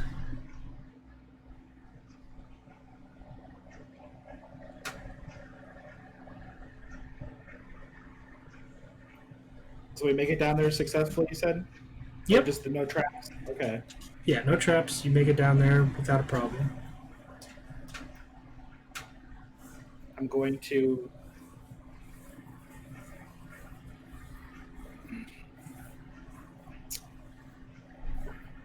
So it's easily obtainable just by reaching in the water and grabbing it? I wouldn't say reaching. You'd have to. Yeah, it's almost. The depth would probably be up to about your shoulders.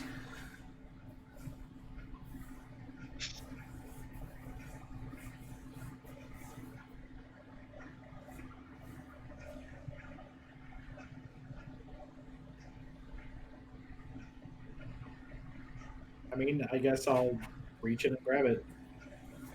Great. Takes a little bit of effort to pull it out of the silt, but you're able to drag it up onto dry land. It is not locked or anything else that you can tell.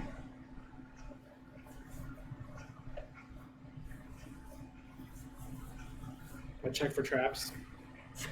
No investigation. Oh, I want to help him with that investigation. I mean, my Thank thing you. is though, would you be able to tell if it's a mimic, even if you succeeded?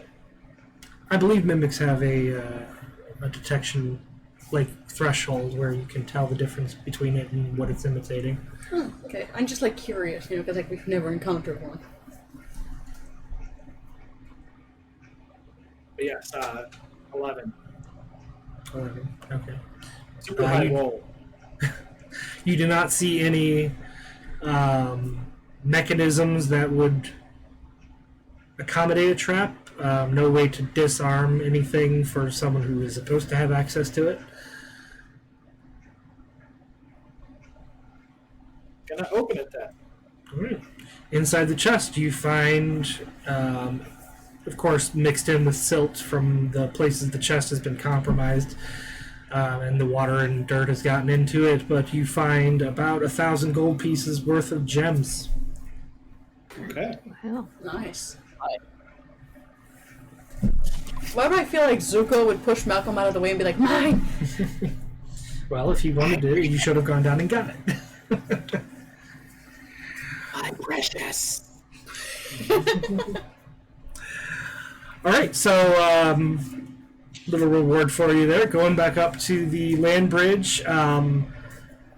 As you were crossing, you could see the cavern continues on the other side, and you could see the edge of what looks to be a worked stone wall of similar architecture to the rest of Cunningroth.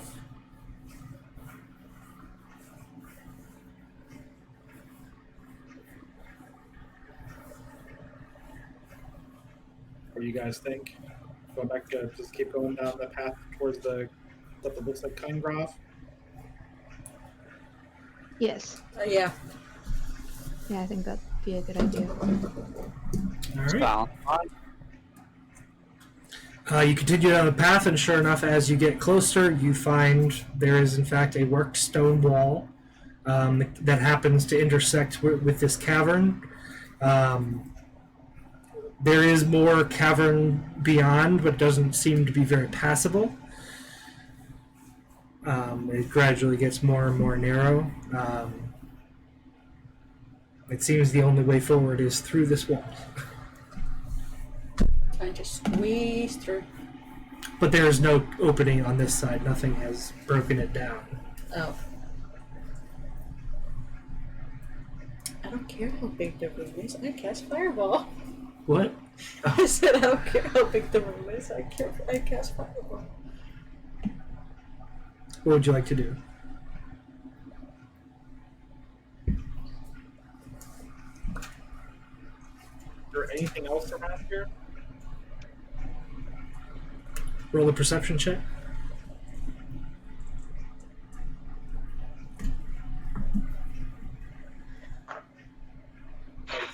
For 5 years, because I forgot it's not working in Chrome right for some reason. A 28. Right. Damn. Again, as I said, you can tell that the cavern continues ahead, but gets gradually more narrow to the point where only small animals would be able to proceed. You're surrounded by stalagmites and stalactites. But it appears that Cunningroth was built intersecting with this cavern, and the inside of the structure is beyond the wall. But you don't see anything else of interest.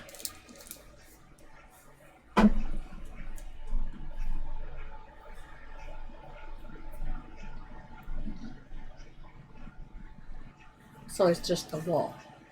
Mm-hmm. Any way of telling how thick the wall is? How thick? Just going off of what you saw on the other side when you entered the cavern from where the water broke through, the stones are probably about a foot thick.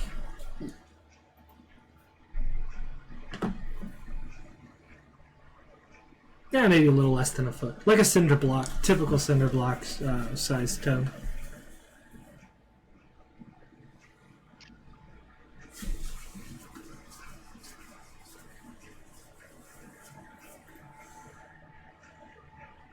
Typical cinder block.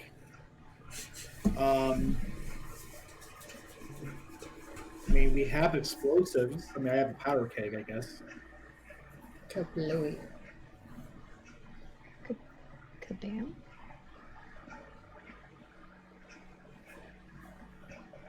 Did anybody say boom? Would you like to...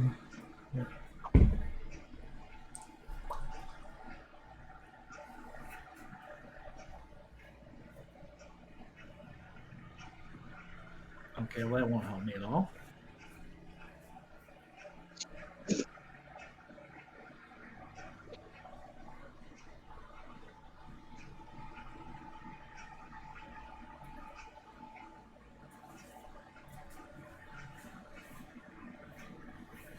Yes, I guess. What do you guys think about making a little improvised bomb here? I'm down. Echo looks a little confused. Or don't we have bombs? I could swear like Zuko's been carrying like 2 bombs for like 5 years. Yeah. I used them. You used them? Yeah, I'm pretty sure he used them. Alright, wait, so are you talking about the ones you made for when Elta was taken over by demons? Yes. Yeah, I don't remember when he used those, because I don't think you guys ended up blowing up the catapults. Oh yeah, no, he You ended didn't up use them. convincing the ogres to turn against their handlers. No, I think we're confusing the holy bombs that we used. Yeah, you used those. You used the holy Yeah. hand grenades. Yeah, we used those at the. Yeah.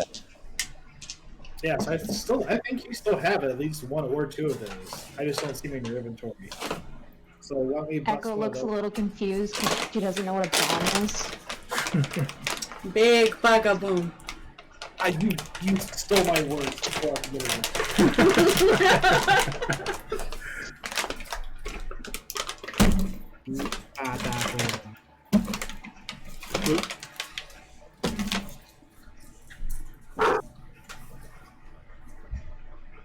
Even Nelly doesn't agree.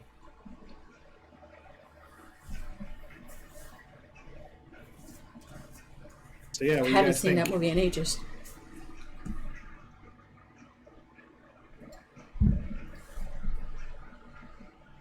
What are you guys thinking? Load up. It's not like we have a pick to pick through it. Whatever. I'm fine. So, boom. All right. So go ahead and roll improvised explosives.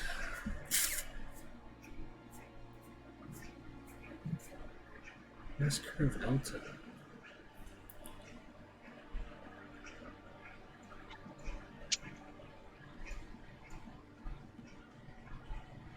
I feel like we need a second damager. And that's like, can you guys use something from like this century? So you think he doesn't? Okay, well, are we agreeing that he doesn't have the bombs anymore? I mean, I thought he did, but I could always just make another one, I guess. Yeah, with like your gunpowder. Yeah. All right. So taking a short rest while he makes up some. Yeah, we can do it. I believe you guys should have the materials on you. All right, that's 100 shots of powder.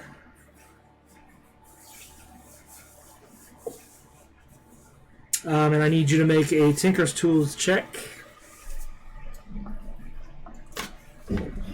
Let's see here. Tinker's Tools. That's just a dexterity plus proficiency, correct?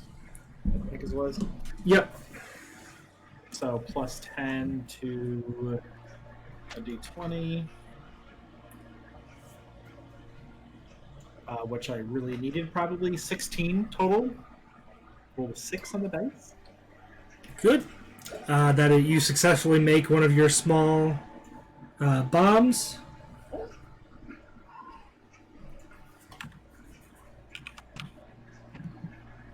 Minus 100 powder.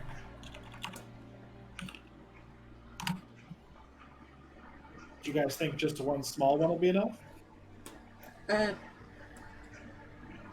Certainly think start so. with that. Yeah. Does 2d6 force damage for plus 2d6 fire damage, which would be irrelevant in this case, but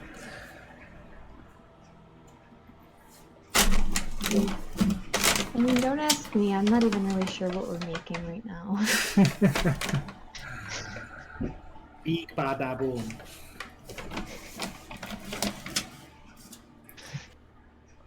So yeah, everybody else got a short rest. I guess I really didn't.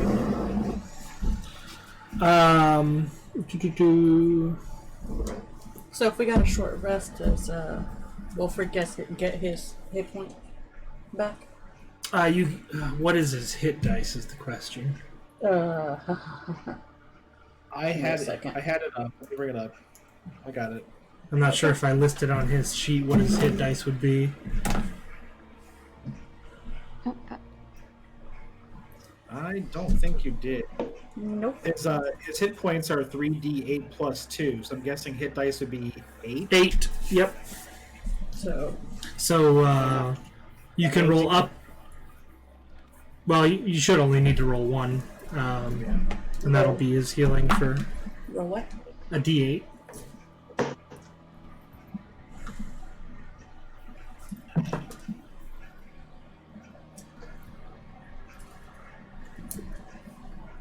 Two.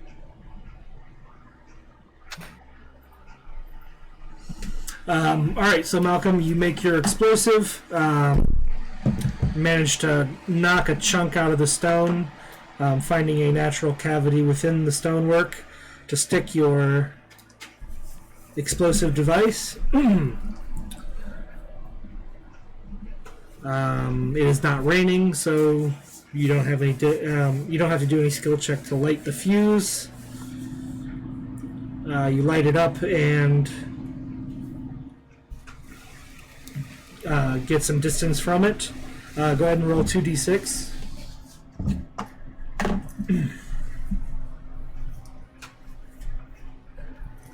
7. 7 total. All right, more than enough to blow a hole in the stonework. Big enough for all of you to crawl one by one through.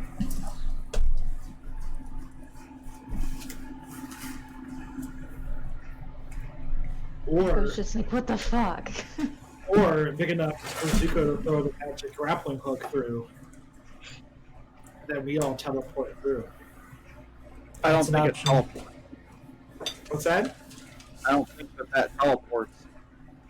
That's The magic essentially grappling what it does. If you can get it hooked onto Yeah. something inside. Doesn't only work up and down, technically. Does it? I thought about that earlier, and I'm like, heh, another way we can break Matthew's game.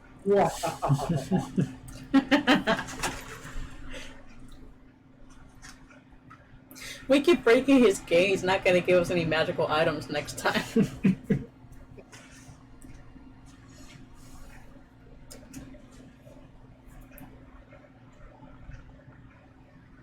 Anybody else think we should do anything else, or just go on through? I think we should go on through. I mean, what's going to be on the other side of the wall? Klizmir? I don't know. Echo's still a little flabbergasted to speak by the fact that you just blew a hole in the wall with some weird equipment that she's never seen before. So she's like, what the actual fuck? What the actual fuck just happened? Oh, she should just be used to us doing crazy shit by now. Mm-hmm. Oh, she is. She's just never seen an explosive. All right. She's used to the crazy. She's just never seen an explosive. All right. So you guys make your way through the opening in the wall. Oh, wait, maybe I should get back into this act. What did you do? Huh? What did you do? I was looking at the notes from the Massacre of Elta Oh, from years ago. that was really years ago? Yeah. Yes. We've been playing for like 5 years. I hope you realize that. No, I don't. It's been a while. All right. So you My brain make was thinking 2 years. your way through this opening in the wall. You find yourself in a similar chamber to the one that you exited, cutting off on the other side. However, this one is not severely water damaged. It's again filled with alcoves with somewhat fresher corpses, though they're still all thousands of years old. But the bodies seem much more intact inside of this room. And you can still almost hear the echo of the explosion reverberating through the crypt as you make your way into this room. It appears that the lamp oil that made its way through the crypt from the first chamber still has found a way, in spite of that cave-in, to make itself to this point, though this room is fairly dimly lit. And you immediately, as you enter and get your bearings, you begin to hear the stirring of the bodies within the alcoves. I need everybody to roll initiative.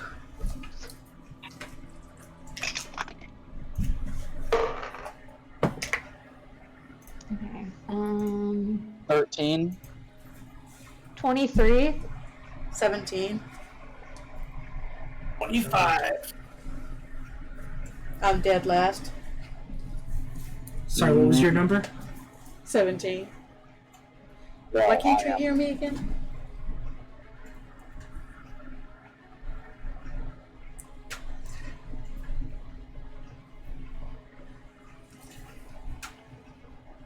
No.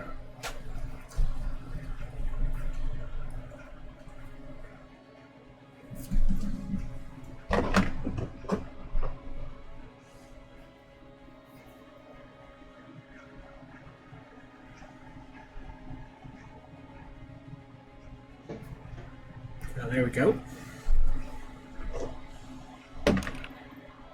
All right. So as you enter the room, you hear the bodies stirring within their alcoves, the creaking of bones. Oops, I'm at A3.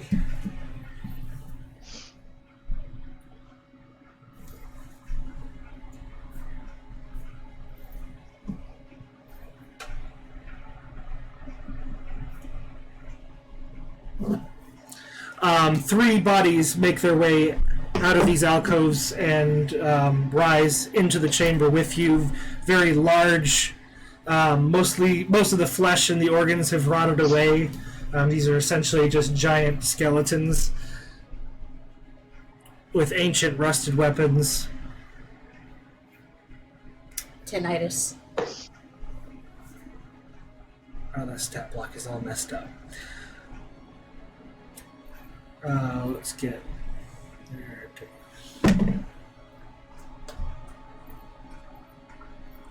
Wow.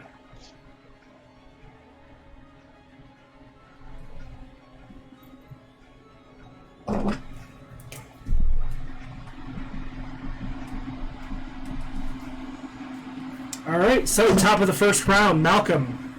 You have three Leviathan-sized skeletons staring you down. The room layout is fairly simple, almost L-shaped. You have the opening behind you, a closed door off to the side. There's a handful of pillars to work with. We're just going to do theater of the mind here. The room's not complex enough to justify a map.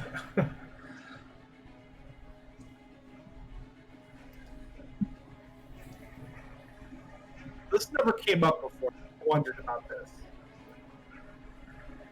If we're in this small room, underground, Yeah. if I use my guns, am I going to get tinnitus like Archer?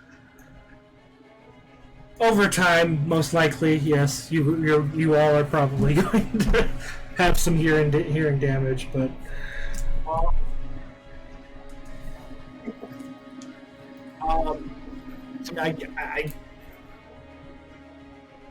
they're openly hostile to us right now, so I was thinking about using Speak with the Dead to those corpses, but if they're attacking us, then I'm just going to attack them again. all right. So go ahead and roll for attack. You have 3. Just call out a number and. Go 1. All right. Let me just go ahead and roll my attacks right ones here. And I add all of them.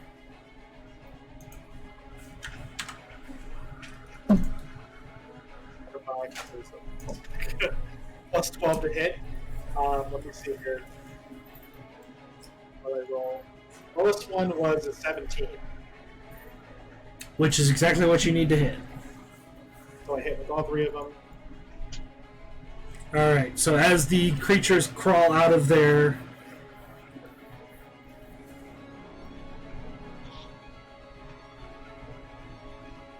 the creatures crawl out of their alcoves. Malcolm immediately draws his...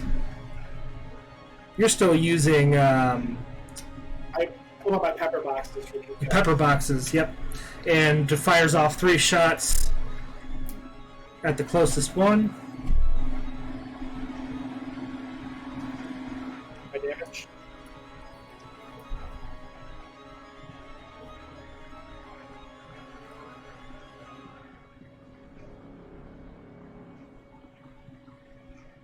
Yep. Do you need my damage numbers? Yep. Sorry, you confused me a bit because you normally wait till I give you the damage numbers before you narrate. Yeah, I'm trying to improve on that so we don't have as much dead air.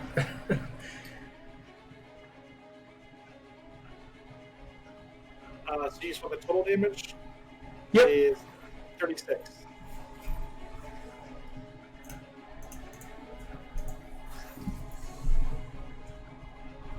Alright, so as Malcolm fires off his 3 shots, chipping away bits of bone, the creatures seem to feel no pain, but there's obvious signs of the damage that he has done.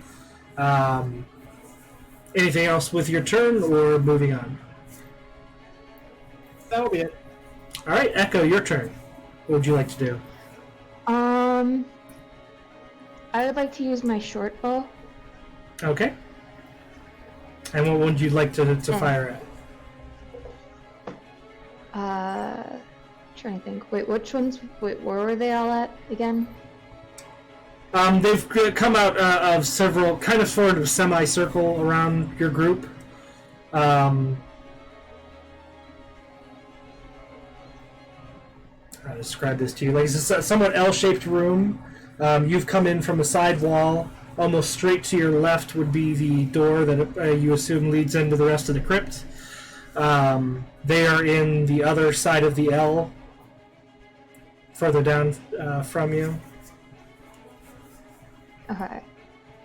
I'll shoot the one that's the closest to me, I guess. Okay. What order did you enter the room in?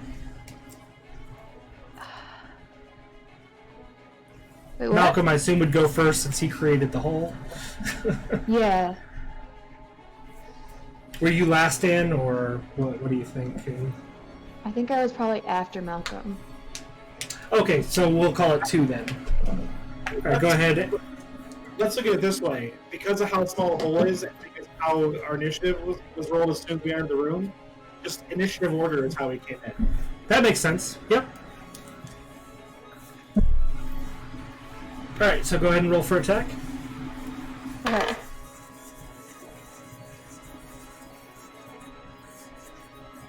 Okay, what do I add on to that? Because it's my short bow. Let's see, you should say after your... Why do I never have D&D beyond it? Trying to find my inventory, short bow. Plus 10 to hit.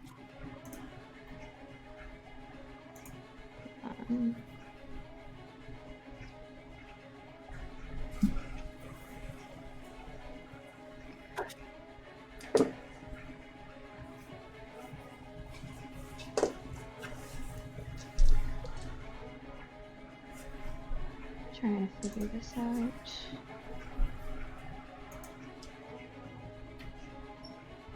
If you're trying to figure out what you add to your hit, it's plus 10. Plus 10? Yep. Yeah. So you should see it under your actions in D&D Beyond. That plus 10 is your 2 hit, and the 1d6 plus 5 is your damage if you do hit. Okay. 23. Alright, 23 is enough to hit. Roll for damage. And you are not flanking, you're not hidden, or anything like that, so no sneak attack damage. But... Okay.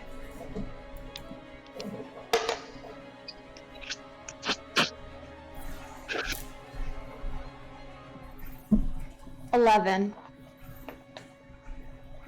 Alright.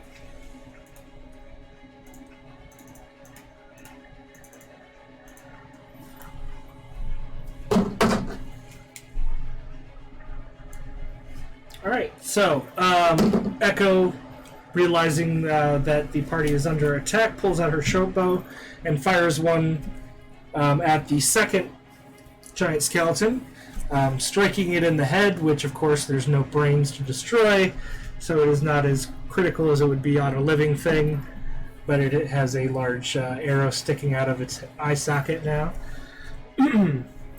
That brings us to the skeletons. Alright, so number 1 is going to go after Malcolm since it's shooting at him. Pulls out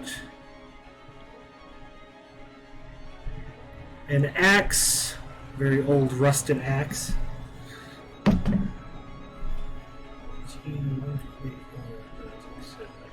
23 to hit.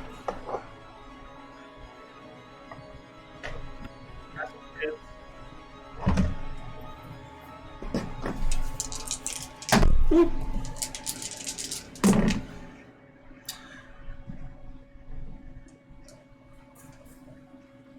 Right, Malcolm, you take 4 points of slashing damage as it swipes across your chest with this old rusted blade. You are surprised by the strength behind it, almost as if you were fighting a flesh and blood half-giant.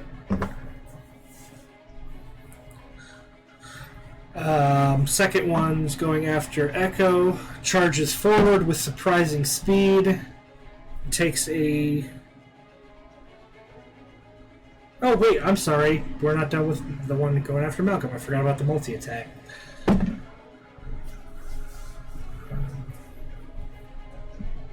22 to hit. I'm rolling really well tonight.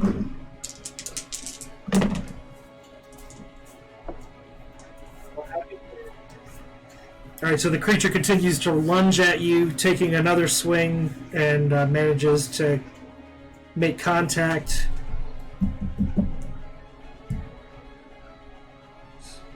$12 points of slashing damage.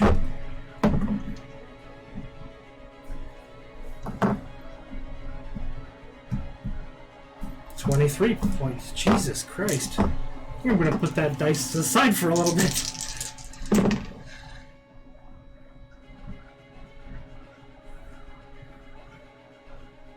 And 9 points of slashing damage. Alright, now.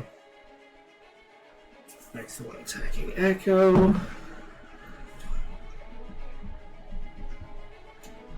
$20 to hit. That hits.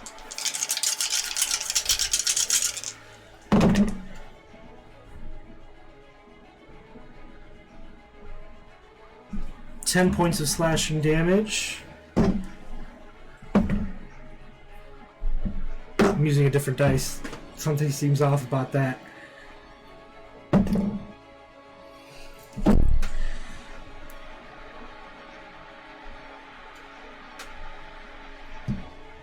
$24 to hit. We're gonna die.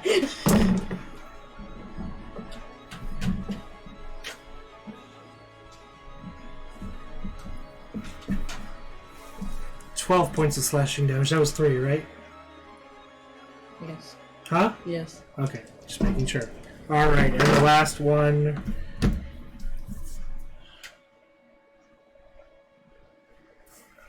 Last one's going for Mira because she was second to last to enter. Zuko's still trailing behind a little bit. Hey, finally, not the same number.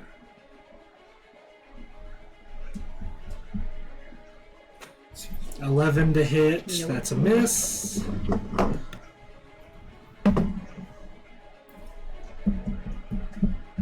$17 to hit. Exactly what I need, right? Yeah. Right. 11 points of slashing damage. Ooh, natural 1. On the third strike, you manage to slide in such a way that it loses its balance slightly. Let's see. Critical miss. Oh! Third one manages to miss so badly that the axe swings back around and hits itself. That's great. For 5 points of slashing damage.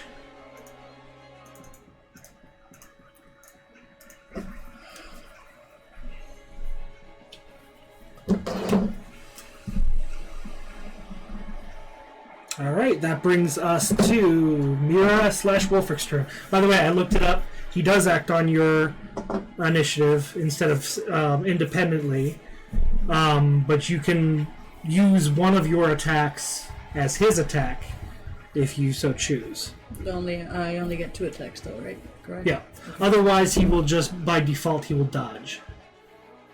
Okay. Am I in close contact with any of these big boys, or... You can be, like I said, so it's such a small room, there's no point, it wasn't even a point in doing a map. You can get anywhere in the room you want in one turn.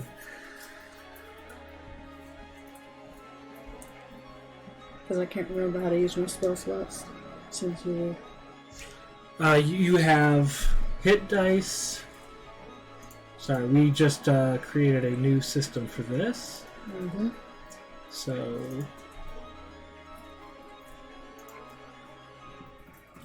I think it should be listed now on here. You have 5 d10 superiority dice. Where is this listed at? It's under superiority dice. On desktop, it's below your actions and all that. Yeah, it's under actions. Superiority dice. You have 5 superiority dice which you can spend to cast the spell. You can also use the d10 to add to either your attack or your damage roll, I believe. Okay. I'm going to attack with my sword. Huh? I'm going to attack with my sword. Okay. Roll for attack. Which one are you attacking? 1, 2, 3. The one that attacked you? One that attacked me. Or tried to. No, wait, there's one that attacked me.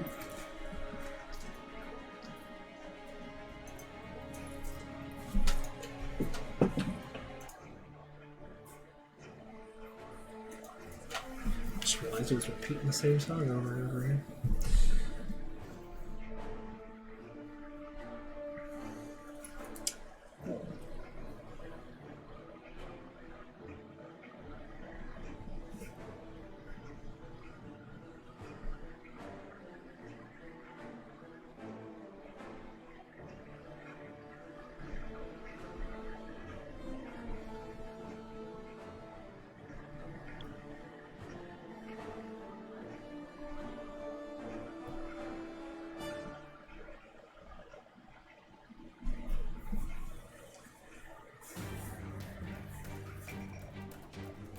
You having trouble seeing it, or I'm having trouble finding what I need to find. if you're looking for your Reroll. I'm looking for my reroll. what's that? There's something you gave me specifically that would allow me to make a reroll without telling you what it was the first time. And I can't fucking remember what that was. Unless you completely took that out.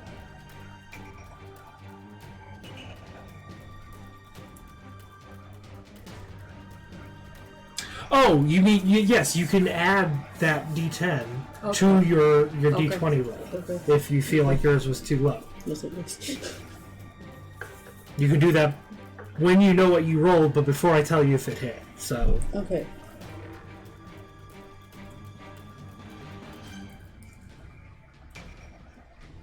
Simple math, and I can't do it today. Hold on.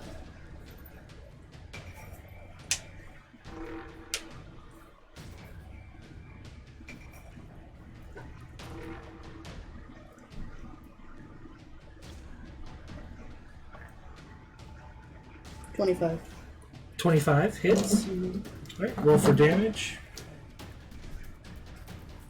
Are you, Two-handed. what's that? I'm going two-handed. Alright, and are you using...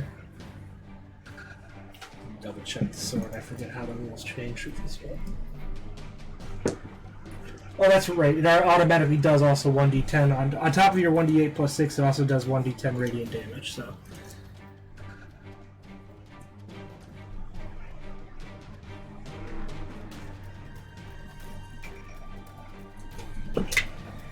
So give me the damages separately. 1d8 plus 6 slashing. Or 1d10 plus 6, sorry. 9. 9.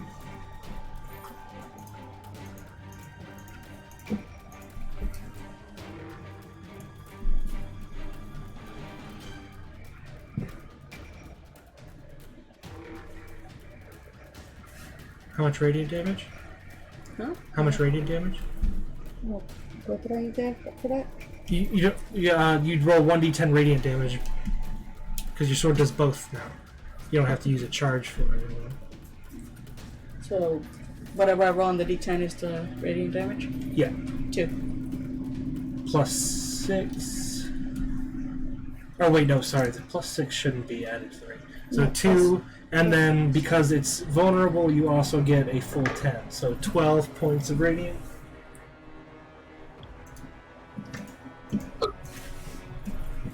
Alright, so after you make your first attack, this particular skeleton is looking pretty rough. Actually almost reacts as if it's in pain to the bright divine energy coming from your weapon. Second attack?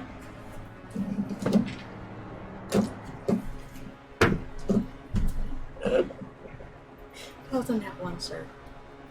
Alright, roll a d20 so we can determine what... You're going to dice jail. 17! Fuck you.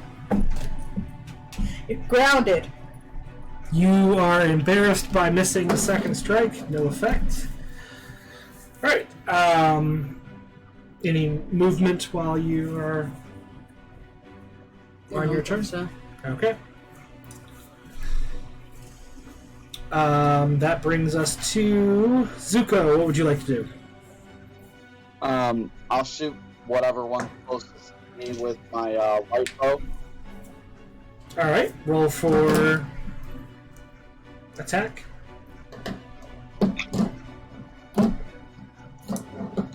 23. 23 hits. Roll for damage, which is of course your standard damage, and then you make sure you tell me separately what your radiant is. Okay.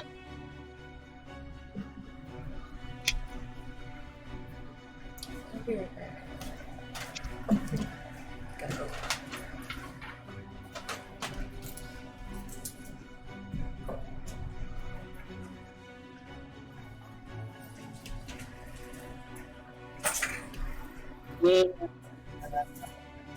And in radiant. I'm sorry, what was the first one? 14. And what was the radiant? 10. And that's a d10 for your radiant damage, right? Yes. Alright, so once again, responding to the divine energy of Jake's weapon, the creatures actually recoil as if in pain. That brings us to the top of the round. Malcolm, what would you like to do next? I would like to just attack. Is it the one I was attacking still alive and running? Yep, all three are still I will standing. attack it again. Alright, roll for attack.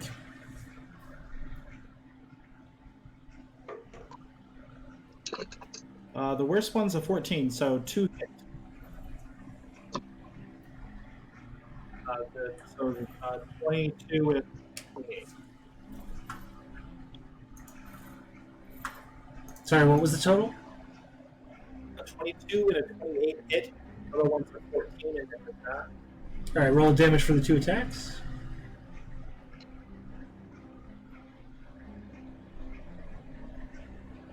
26.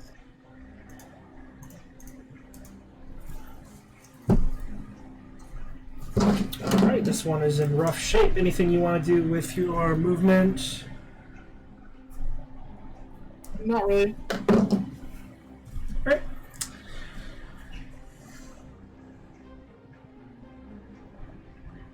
That brings us to Echo. What would you like to do now? Okay. Hold on. Sorry, I had a plan. I would like to use Misty Step to try and teleport behind the one that's attacking me and try and sneak attack him Okay. with my short sword. Alright, so you are engaging...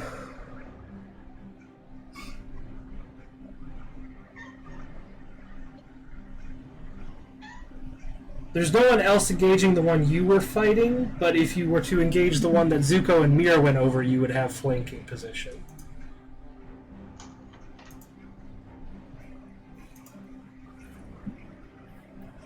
What does that mean?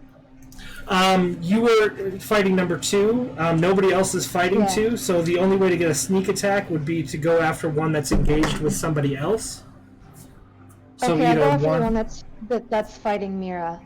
Okay. I'll Misty Step over to the one that's fighting Mira. And of course, make sure you're marking off your spell slots. Okay, I am. Okay. Right. So with a loud bang, Echo briefly disappears and reappears behind the skeleton that Mira's fighting. Go ahead and roll for attack with your short sword, which is +9.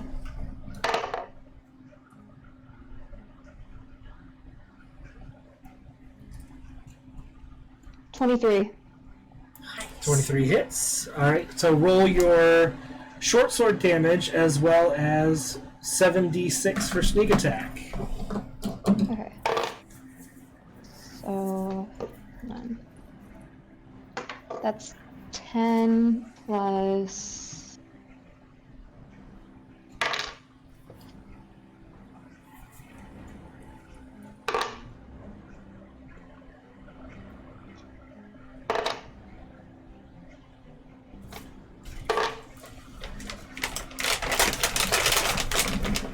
Oh, shoot, that fell on the floor. Discount. Ah. Got it. For the regular Sour Patch. What's that?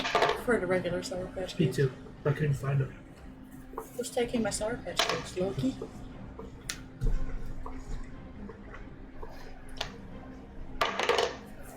It's a joke. Damn, okay, got it.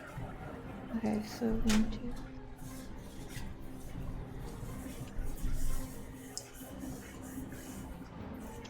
Um...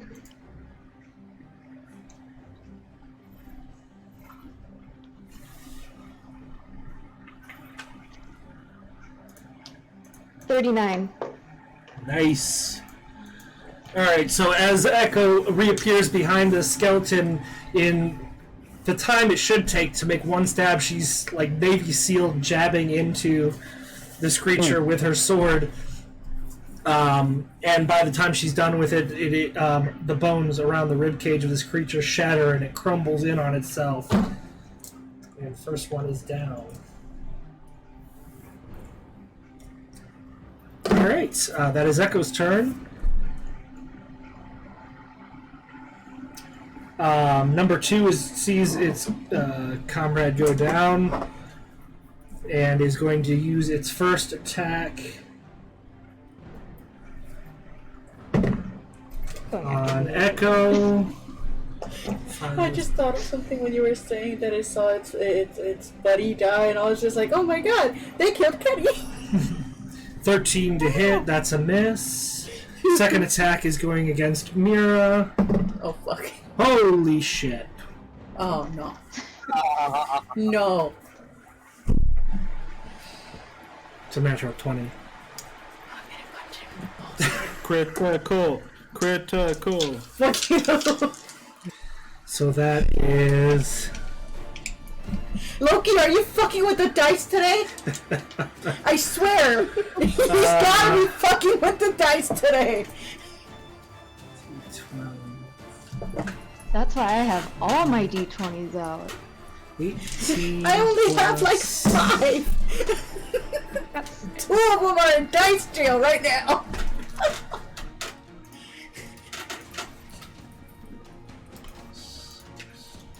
I'm ready to switch them out whenever one starts acting up.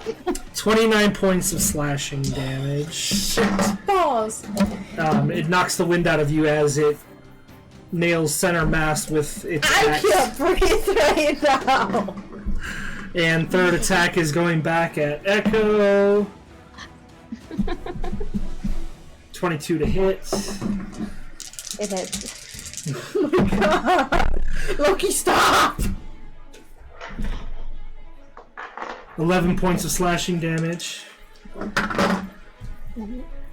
Alright, number 1 is still engaged with Malcolm.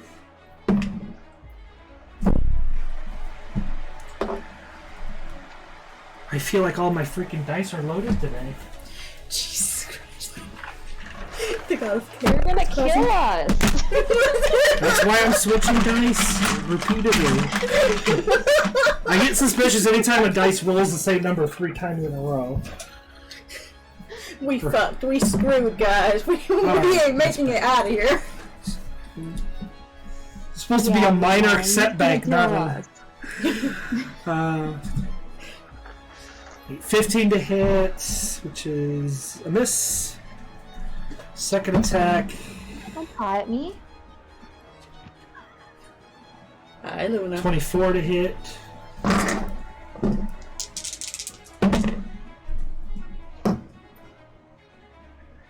baby. 11 points of slashing damage. That was 3 attacks, right? I think it was. I think it was. Alright. That brings to Mira and Wolfric. What would you like to do? Number 3 is down. Only 1 and 2 are standing.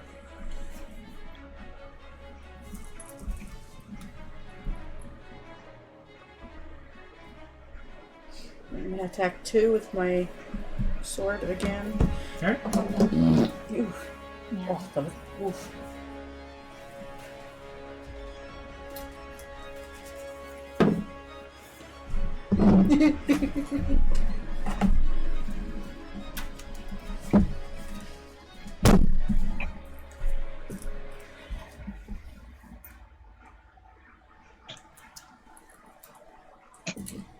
That's a 14. 14 misses. Second.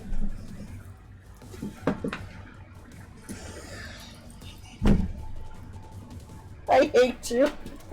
Another miss. 16 to hit.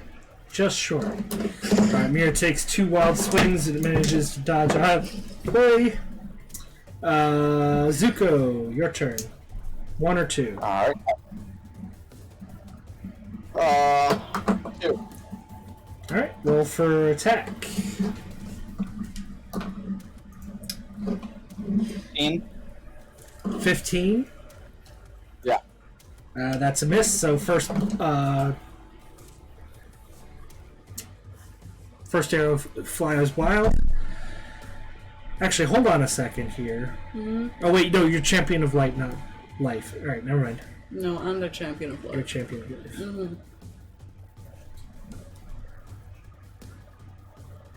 Alright, second attack. 25. 25 hits. Make sure you give me your damage separately. Okay.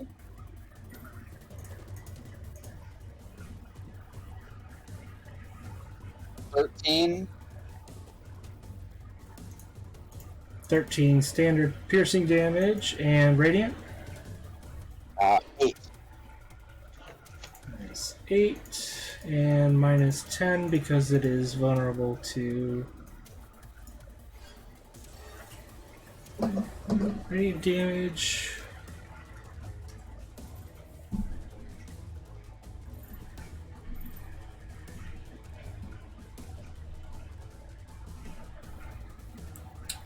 All right, and with the second shot nailing its target, the skeleton's head bursts into pieces in radiant light.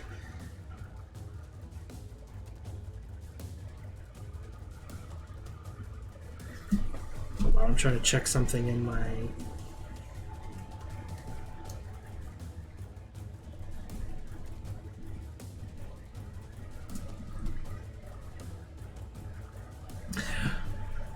Your blade gives you advantage against undead, by the way. I don't know why it's not. Doesn't seem to be listed on D&D Beyond, but you have advantage against Meaning. undead. Like skeletons, zombies. No, Shakira's character. Her weapon gives her advantage against Yeah, but what does that mean though? undead. Your advantage is against any shadow-based creature, like shadow demons, like what Alark used against you back when he fought you, things like that. Alright, so that brings us to the top of the round. Malcolm, only one left. I'm gonna fire on it. Alright, roll for attack.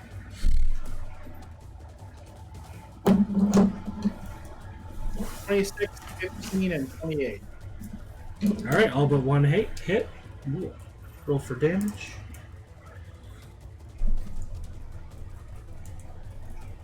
Uh, 19.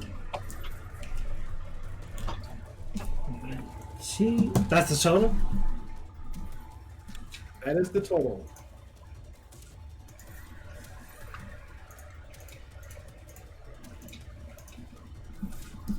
Alright, how do you want to do this?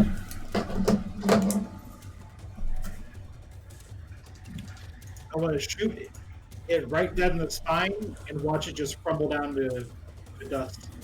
Alright. Malcolm fires his last shot, which shatters one of the skeleton's vertebrae, and each one just collapses onto the next one, crumbling to dust as it gets shorter and shorter. And finally, its skull rolls to rest at his feet.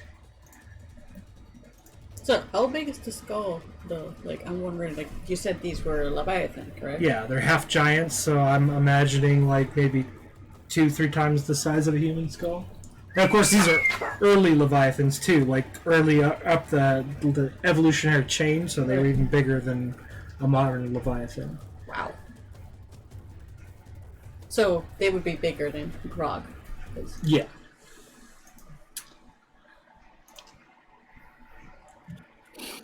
So we are out of combat. Yep. Yes. Sure, so I'm going to use my new ability on one of them Okay. and speak with the dead. Would they be able to speak despite the fact that they don't have no... It has a job. Ah. Double check the rules on the verbiage.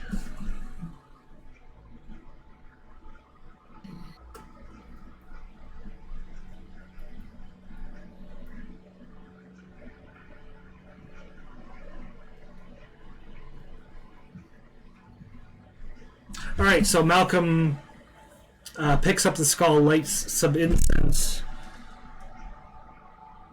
says the incantation, and casts Speak with the Dead. Why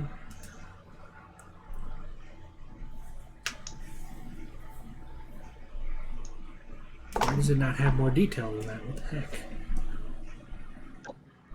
I can read off what I have. If you Yes, could you? Because I can't seem to find the actual...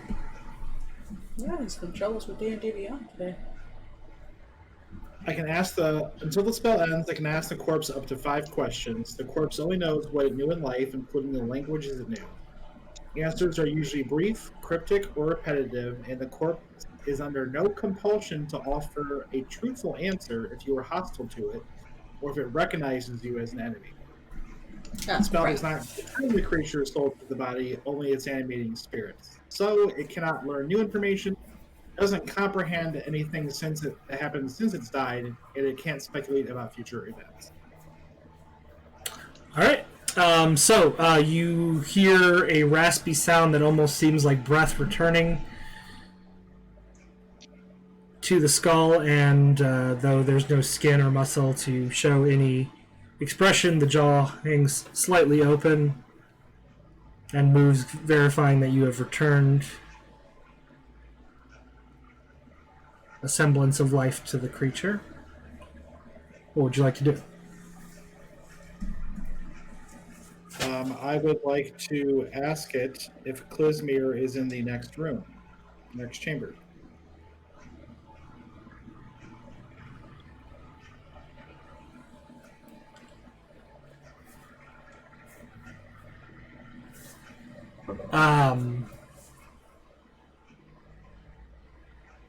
There's a brief pause and then a hissing, almost like a reverse sound of breath.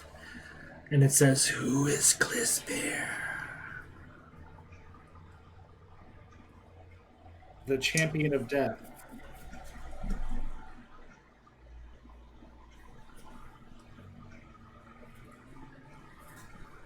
That's not a question, just for the record. He just like responded to its question, which is not going to count.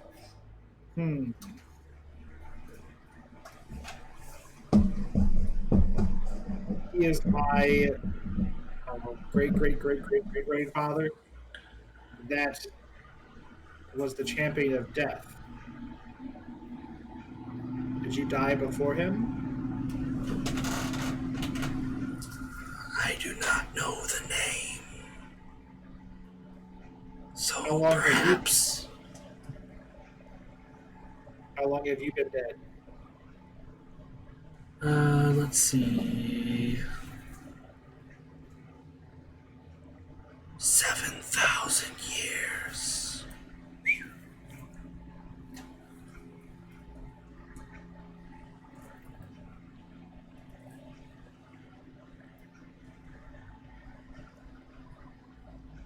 So Did you quit smoking?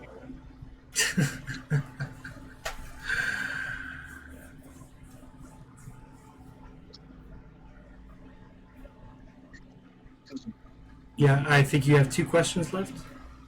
Yes, I do. I'm trying to think of what to say.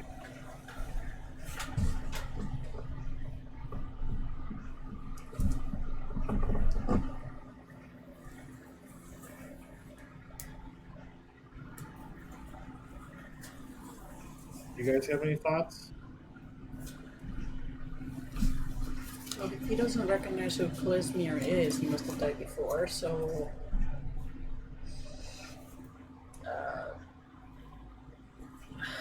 brain is not working today.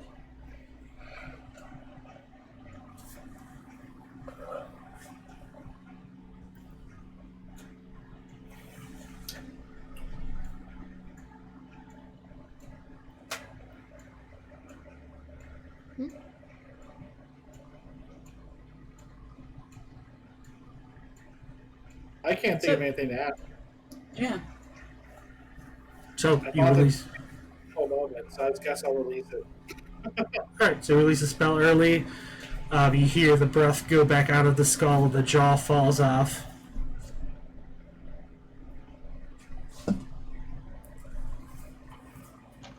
Nice to finally see that used, though. Oh wait, you just earned that one, didn't you? Yeah, he did. Yeah. I don't know if I just earned it, but you forgot to update the page, I think, too, so it was a combination of both. I think.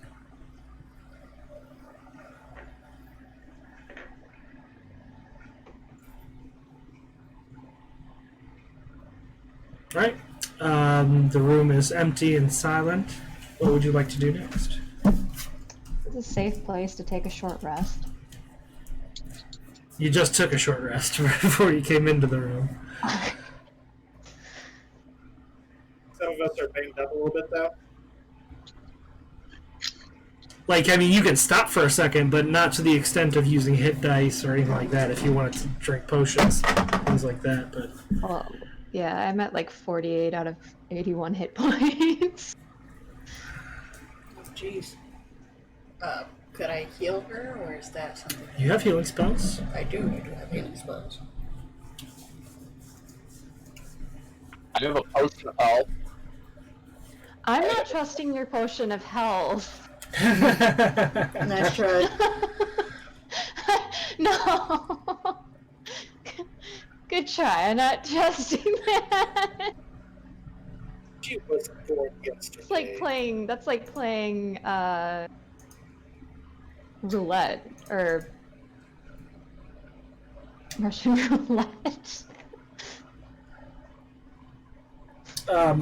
Preserve life is one of your champion abilities, so it doesn't take any of your superiority dice. Right. It uses it 3 times between short rest, and it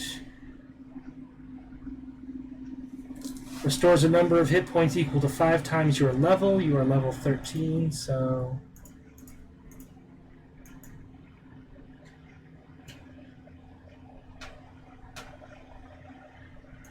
65 points of healing you can give to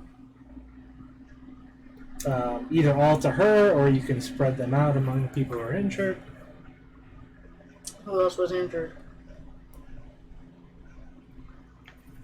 I think Malcolm took some hits, you took some hits, and Echo took some. I think Zuko's the only one who got out without damage. Yeah, I didn't get anything. Down 32. I would like to use it and spread it among my peers. Okay, so you're dividing it between yourself, Echo, and Malcolm?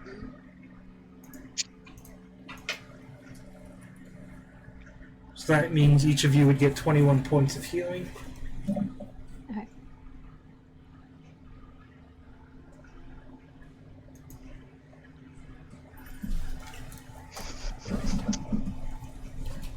Alright, ready to continue? I'm a child. I'm a child. What? What? What do you mean? Where my health points ended up landing, I am a child. 69. Yes.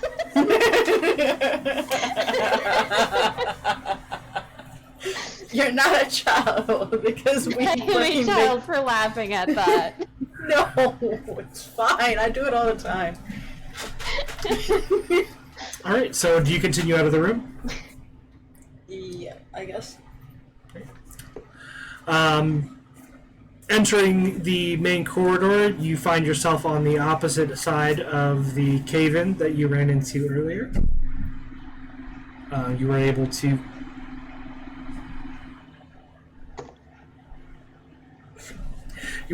to travel on again without any difficulty. Finally, you enter another chamber. This one does not have an exit on the far opposite side, except for up on a high ledge, about the equivalent of about 3 stories.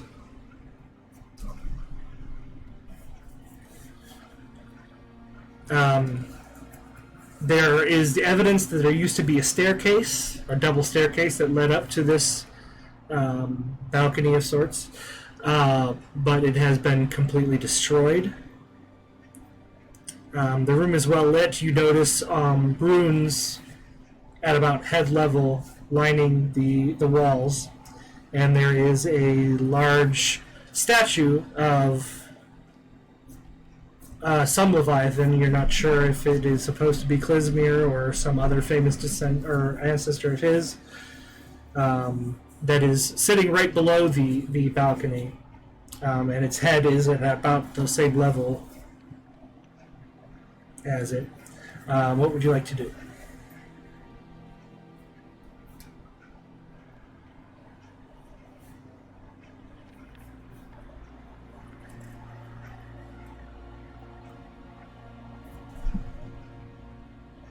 Oh, sure.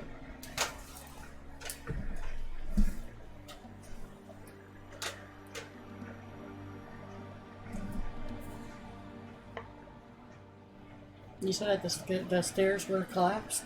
Yes, the stairs have been destroyed. The only thing left is a statue that stood between them, whose head is level with the balcony where So essentially, we can use the Leviathan statue to climb down. that's an option. Or a flying carpet. Yep. Or a grappling hook. Yep. We got 3 options.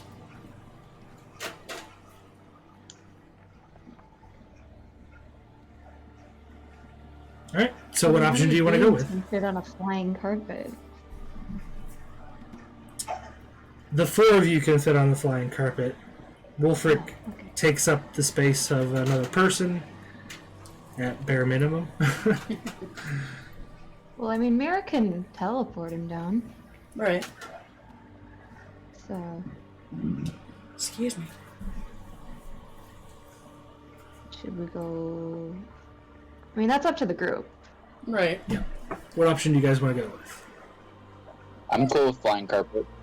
Yeah, should we go flying carpet? Flying carpet's fine with me. All right. So you all hop on. You have Wolfric wait at the bottom for you, right? Yeah. All right. You all hop on the flying carpet and start to ascend towards the balcony. When you reach the halfway point, you notice that's those glyphs on the wall light up, and suddenly you find yourself flying through the air without the flying carpet. It has fallen and crumpled onto the ground, and the momentum has briefly carried you all up, forward, and gravity finally took hold again, and you all land in a painful heap on the floor. That sounds great. Of course. Yeah. I'd like to double jump right before I hit the ground.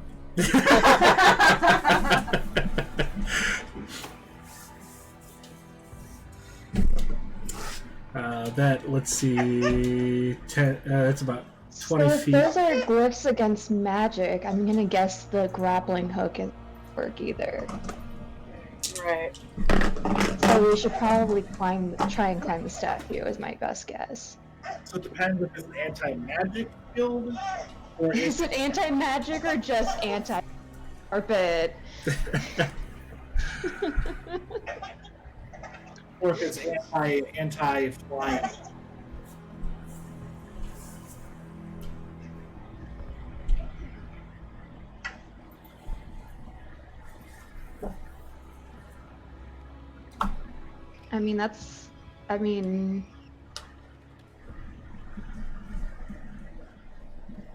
I'm not gonna try it. But if y'all wanna test the...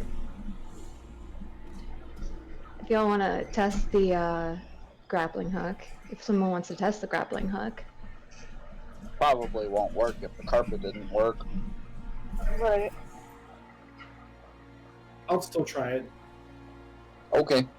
if Zuko will allow me to do so. Yeah. So you're trying the grappling hook? Yep. I try to throw it up there and get it secured. Right, you successfully get the grappling hook secured onto the balcony, and you pull on the rope, and you experience the familiar sensation of disappearing from the spot that you were in. However, you suddenly feel like you hit a brick wall, and you are thrown back at the floor as a different set of glyphs along the wall are activated. Huh. Sounds like we climbing, boys. Alright, who's going to try to climb the statue? I will. Alright, Echo. So the first handhold of sorts would be the upper part of the statue's leg, because you kind of like got the Captain Morgan's pose going on. So roll an acrobatics check as you try to reach the leg. Okay.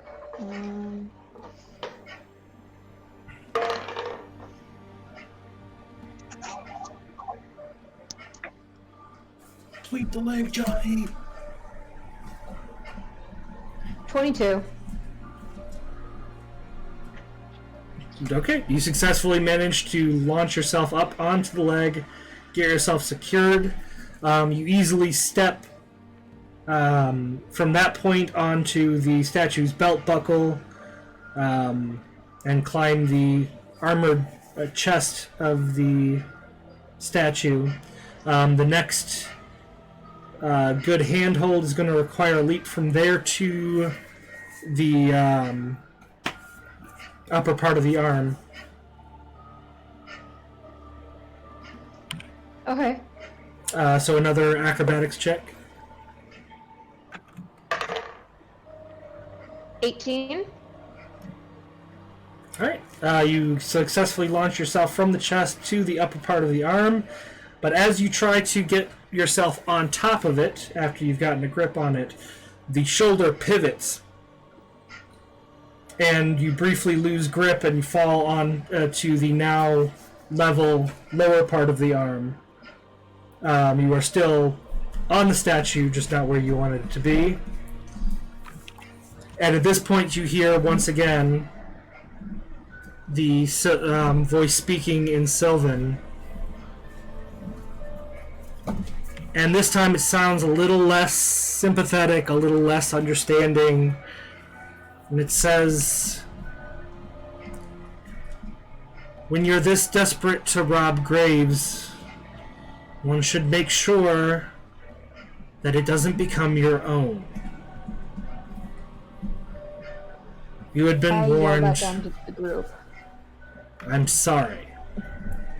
And at this point, you hear the sound of stone scraping stone as the door that you entered through closes, and several tiles slide sideways in the ceiling, and sand begins to pour into the room.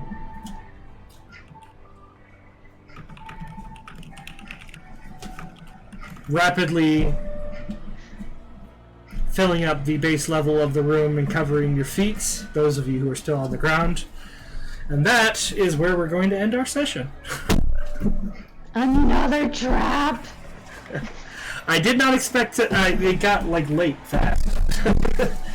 Yeah, I was hitting my wall. I'm like, Yeah, I could see, and I knew that time-wise, everybody's gonna start falling asleep, so might as well stop here so you guys are fresh and able to think your way through the situation when we come back.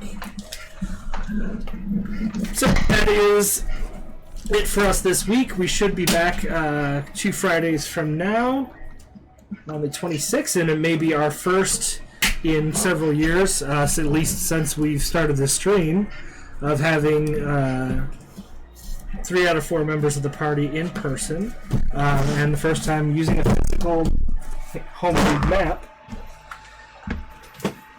in the same amount of time. So, don't forget, you have until the 24th to make your $10 or more donation to Extra Life. I'll go ahead and put that code back out for a chance to win the baby dragon and an egg. And, Yep. you said the 26th, right? Yes. I am on call that night. Gotcha. So the 2nd of September? I don't have Oh that shoot, month I can't do the scheduled. 2nd of September. Okay. Alright, we will figure this out off air and we will announce when our next session is. Whenever that does happen, we will do the announcement for who won the giveaway. Until next time, thank you very much for watching and have a good night.